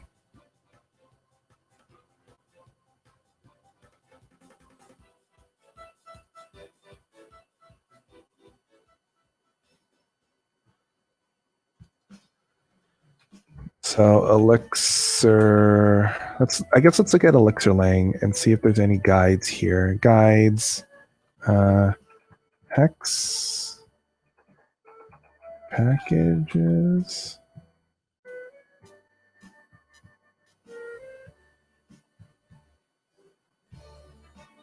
All right, let's just look up Elixir hex.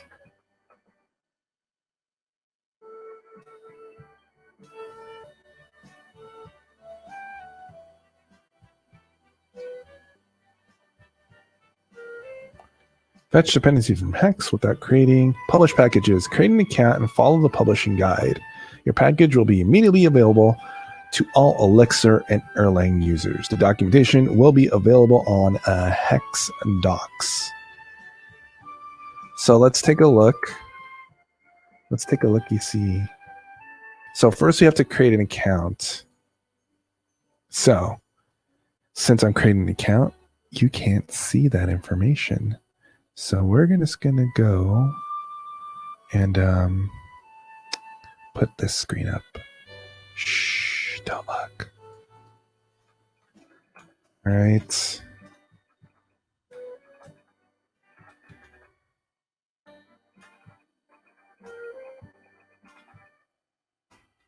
Put in my name, my email, my username, confirming email.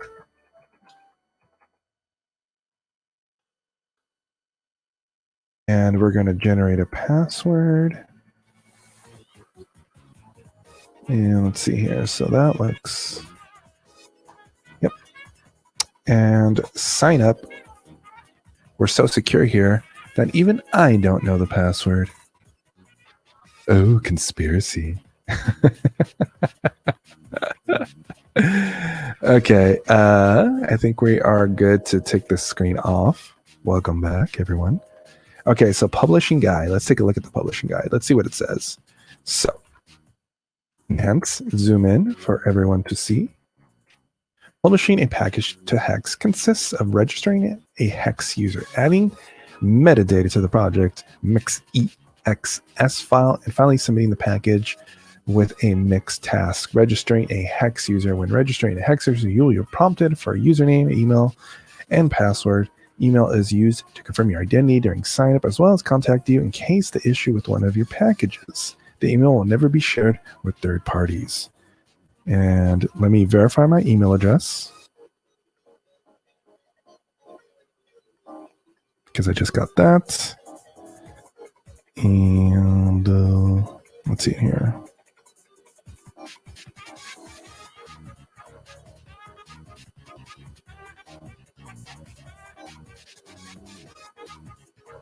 Just got an exception message warning thing from one of my applications. So I was just like, what the heck? Okay, so email third party. Okay, so this is how you do it too. You can mix register. Interesting. So you can register a user this way. That's funny. So let's see, mix hex. But I already created one through the online toolamabob. So hex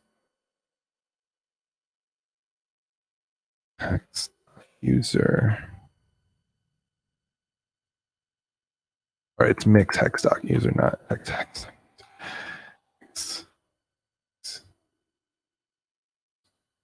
Auth, who am I? Who am I? Authenticate user found. Do you want to authenticate? So, okay, so I created one through the portal instead of going through the guide and like doing it this way with the register command. So all I did was mix hex.user, and it's asking me to if I want to register to authenticate now. Yes, I do. So my username is secret. I want to be a little bit extra careful because like, let's see, go, and then my account password. Even I don't know my account password. So I need to look this up in my LastPass. It's generating the keys. I guess saying who my username is doesn't really matter. So let's see. You've authenticated on Hex using your account password. However, Hex requires that you have a local password that applies only to this machine for security purposes. Please enter it. So we got to do that next. So let's see. I had to come up with the password that applies only to this machine. Okay. So I will use that password only to. It's an interesting security precaution, to say the least. Okay, so we have successfully authenticated in. So now we have a blank screen because I cleared everything out. And that real quick. So once the step has been completed, check your email box for confirming your email address. Yes, already did that. Naming your package. Before publishing, you will have to choose the name of your package. Remember that packages published to Hex are public and can be accessed by anyone in the community. And also, it is also the responsibility of the community to pick and encourage good package names. Here are some tips. Avoid using offensive, harassing package names, nicknames, or other identifiers that might detract from a friendly, safe, from a friendly, safe, and welcoming environment. Always remember that. Don't make garbage names, people.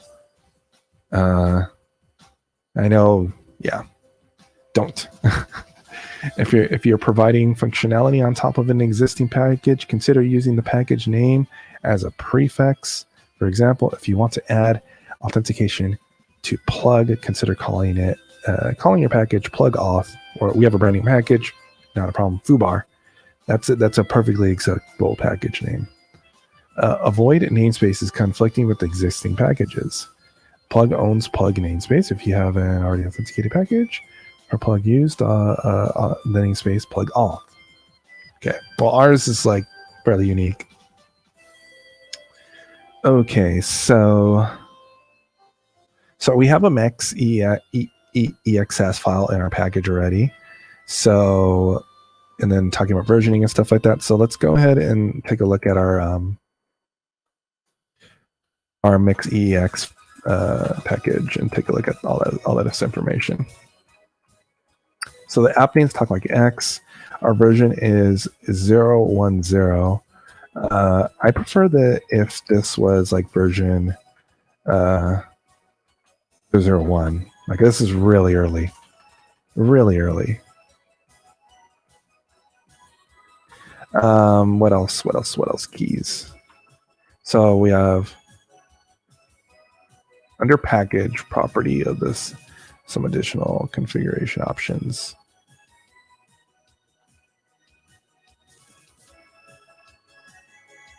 We don't have any of this in here in our mix access. I wonder if I can just add this in, like description.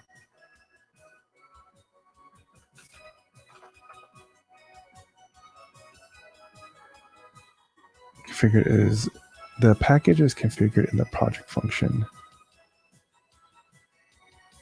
See below for example file. Let's look at. Okay, here we go.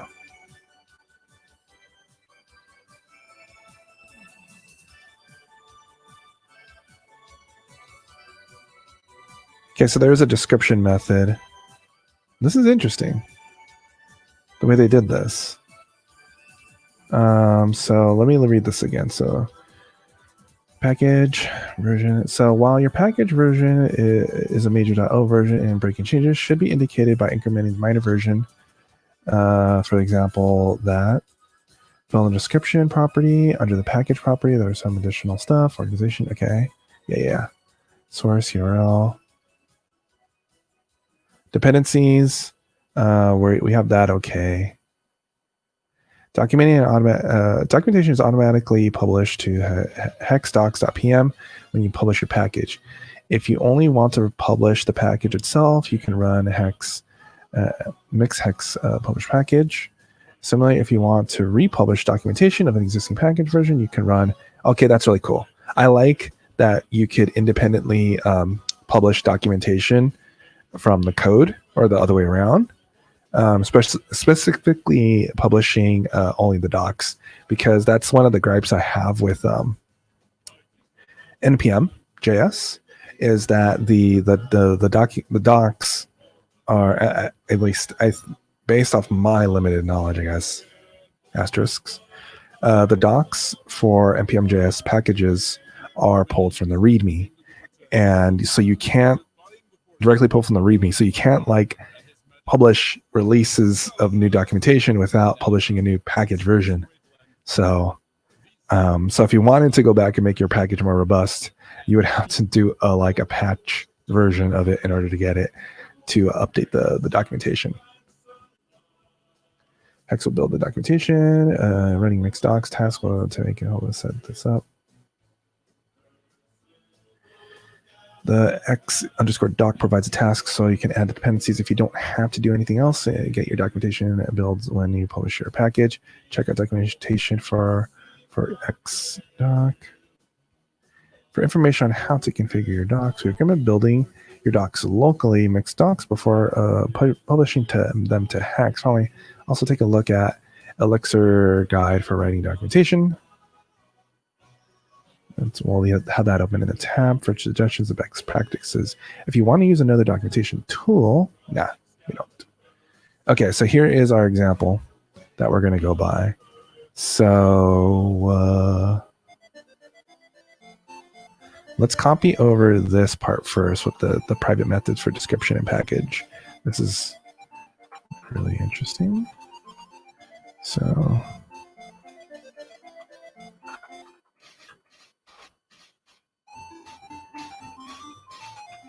if you send the paragraph describes the project,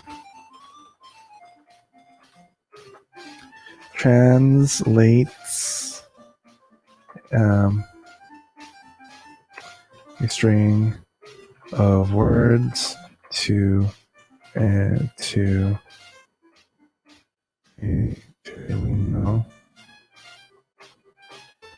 select number of lingos. Right now, the only lingo available is pirate. More to come shortly.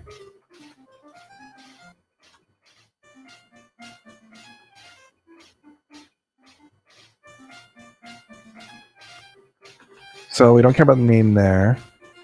Files. These are the default files included in the package.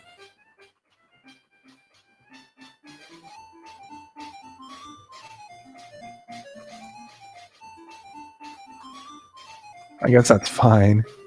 What we'll do is we'll say that this is MIT. I think MIT is the nicest one, personally.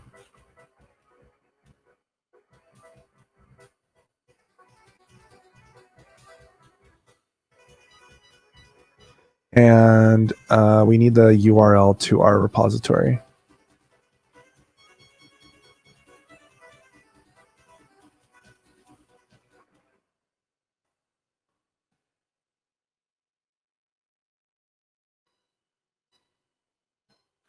And now let's go back up to the top. And let's take a look at the example documentation that they have here again. So source URL.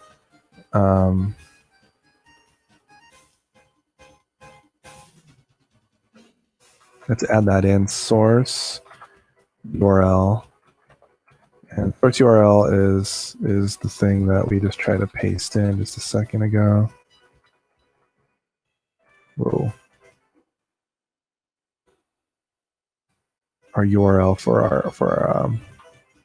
repo. We lost that URL on our clipboard, so now we're going back to it. Let's see here. So name.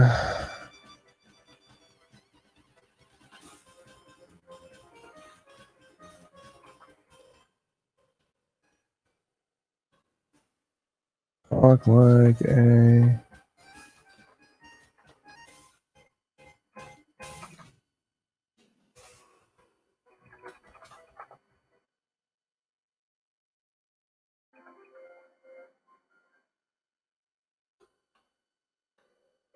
talk like AX, where X is a substitution. Okay, so package and description. We have to include that as part of our gobbledygooks stuff. Like so.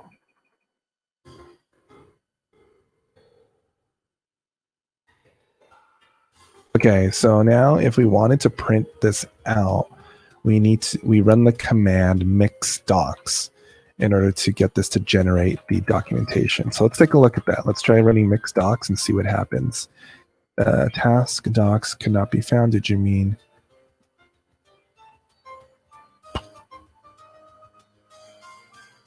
Can I not run mix docs on this project? Question mark.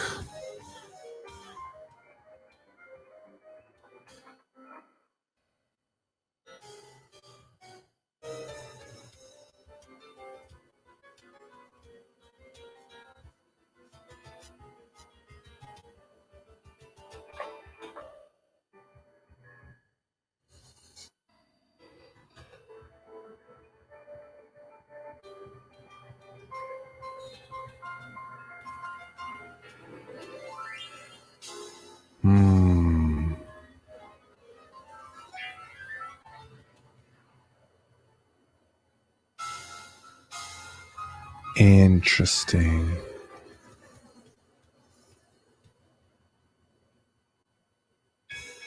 We are in the project directory.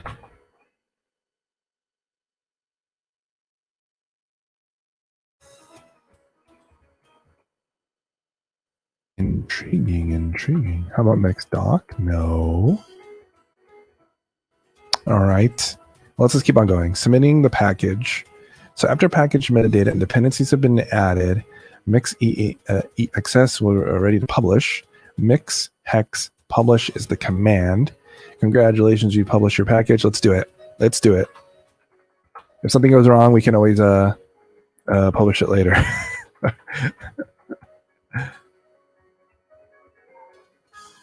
I guess let's get rid of these.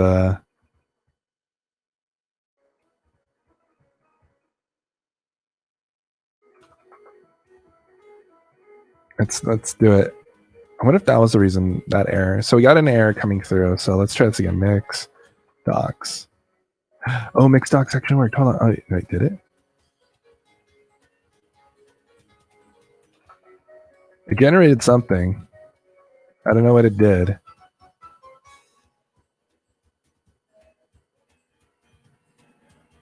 I don't know what it did, but it did something. It's like compiling, and then it says, and then it said doc connect. What did you mean do? Okay, well, let's just publish. Hex publish. We're doing it. Publishing package to the public repository. We're gonna do it. Uh-oh. Publication failed. The docs task is unavailable. You may resolve this by doing xdocs only dev runtime false. Adding xdocs to your dependencies in your mix ex. Trying to. Did they actually say that I needed to do that up here somewhere?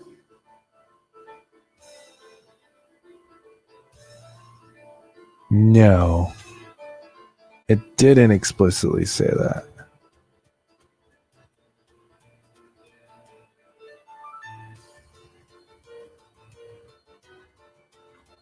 Didn't explicitly say that. They liars. Okay, let's take this. If xdoc was already added, make sure to run a hex file in the same environment as xdoc package, publishing package without docs by running hex. Okay, so let's see. Lame docs.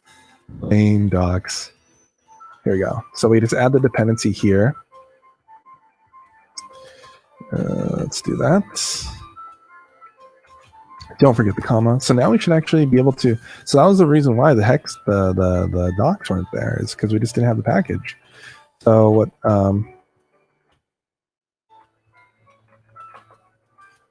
think that so mix.def.get I think like goes and fetches our dependencies, I think.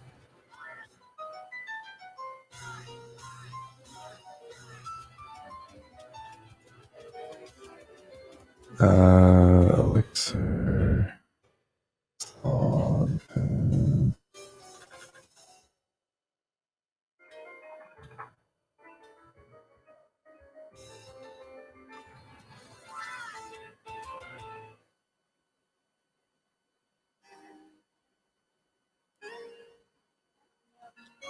So it's mix depths get. There we go. All dependencies are up to date xdocs. So if we do mix docs, now we have our docs. Let's see here. So there's our docs. So if we go into, let's list out what's inside our docs. There it is. And then, so if I try to do,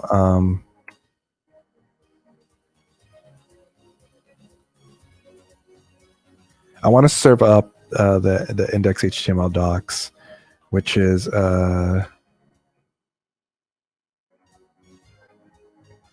node. I think it's node serve is the npx. Got what?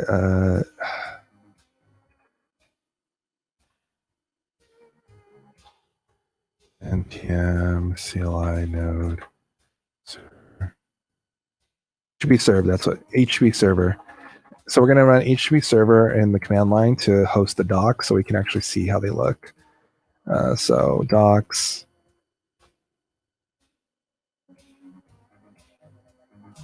Okay, let's actually load this up and take a look at this. So here's our docs loaded up.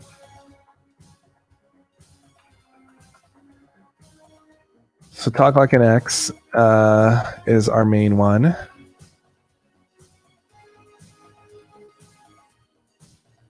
Translate word, words, and then it actually has a description here. See, I would prefer to hide the other modules, but I couldn't figure out how to do that. So this is the top level module.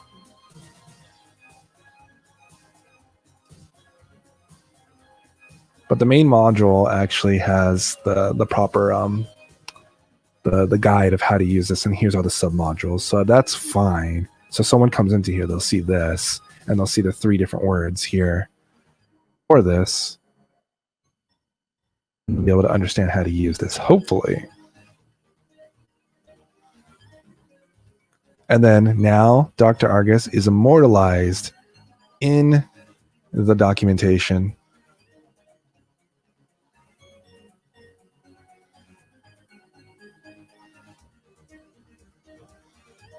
Okay, so this checks out. So let's, yeah, so the command I used, if you ever want to quickly, so if you have the latest node, you can use the command line util npx and you quickly like spin up a local server to look at HTML files and stuff like that using npx HTTP server, HTTP server, and then with the directory. So I'm going to throw this in the chat and then display that on the screen. And anyone's curious on how to do that.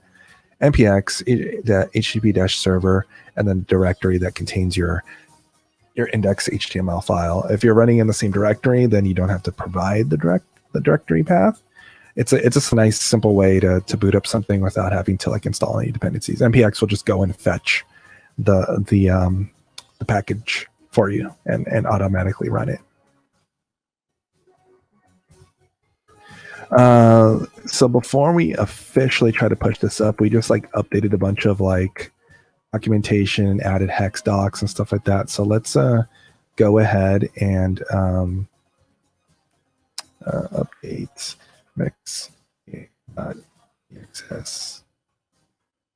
package info. Let's push that up.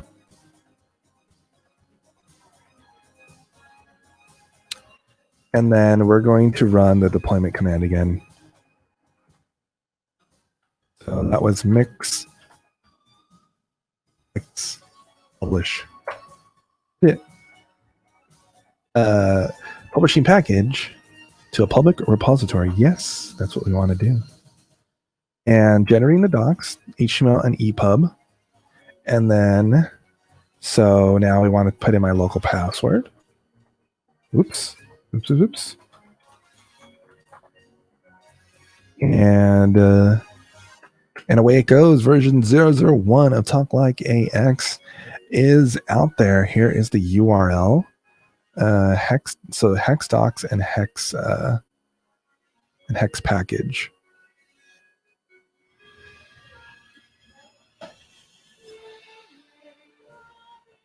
And it is alive and out there, folks.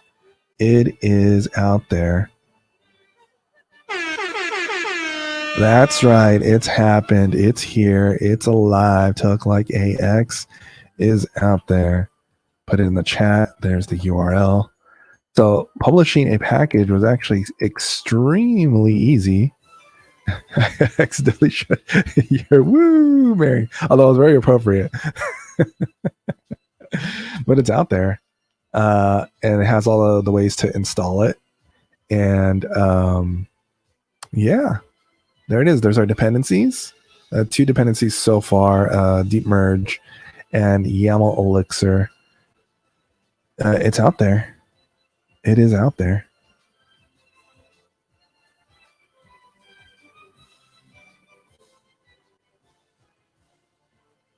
And then we can go to the online documentation and see that here.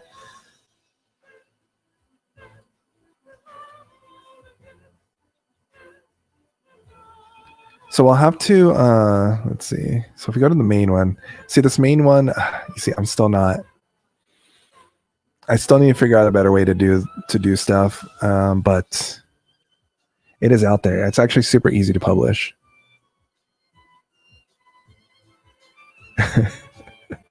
The truth is out there. I like that. I like that reference.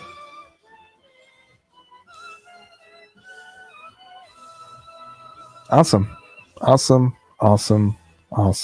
We did it, folks. We did it. Oh man. So that brings us to the end of the stream. Thank you, Mary. Thank you. And so it took us about 5 days to go from, to build kind of like a full what I feel like is a full good featured package, at least starting off with the 001 version. We still have additional things I want to do. Maybe try to learn a couple more things about about how to handle the modules better. But this is a great first start, and it lays the foundation for future work. So this is going to be, it was a lot of fun, and hopefully you learned a couple new things, or you piqued a little bit of interest at least. And that is going to be it. I got to head out. It has been a full featured 2 hour and 30-minute stream. It has been pretty intense.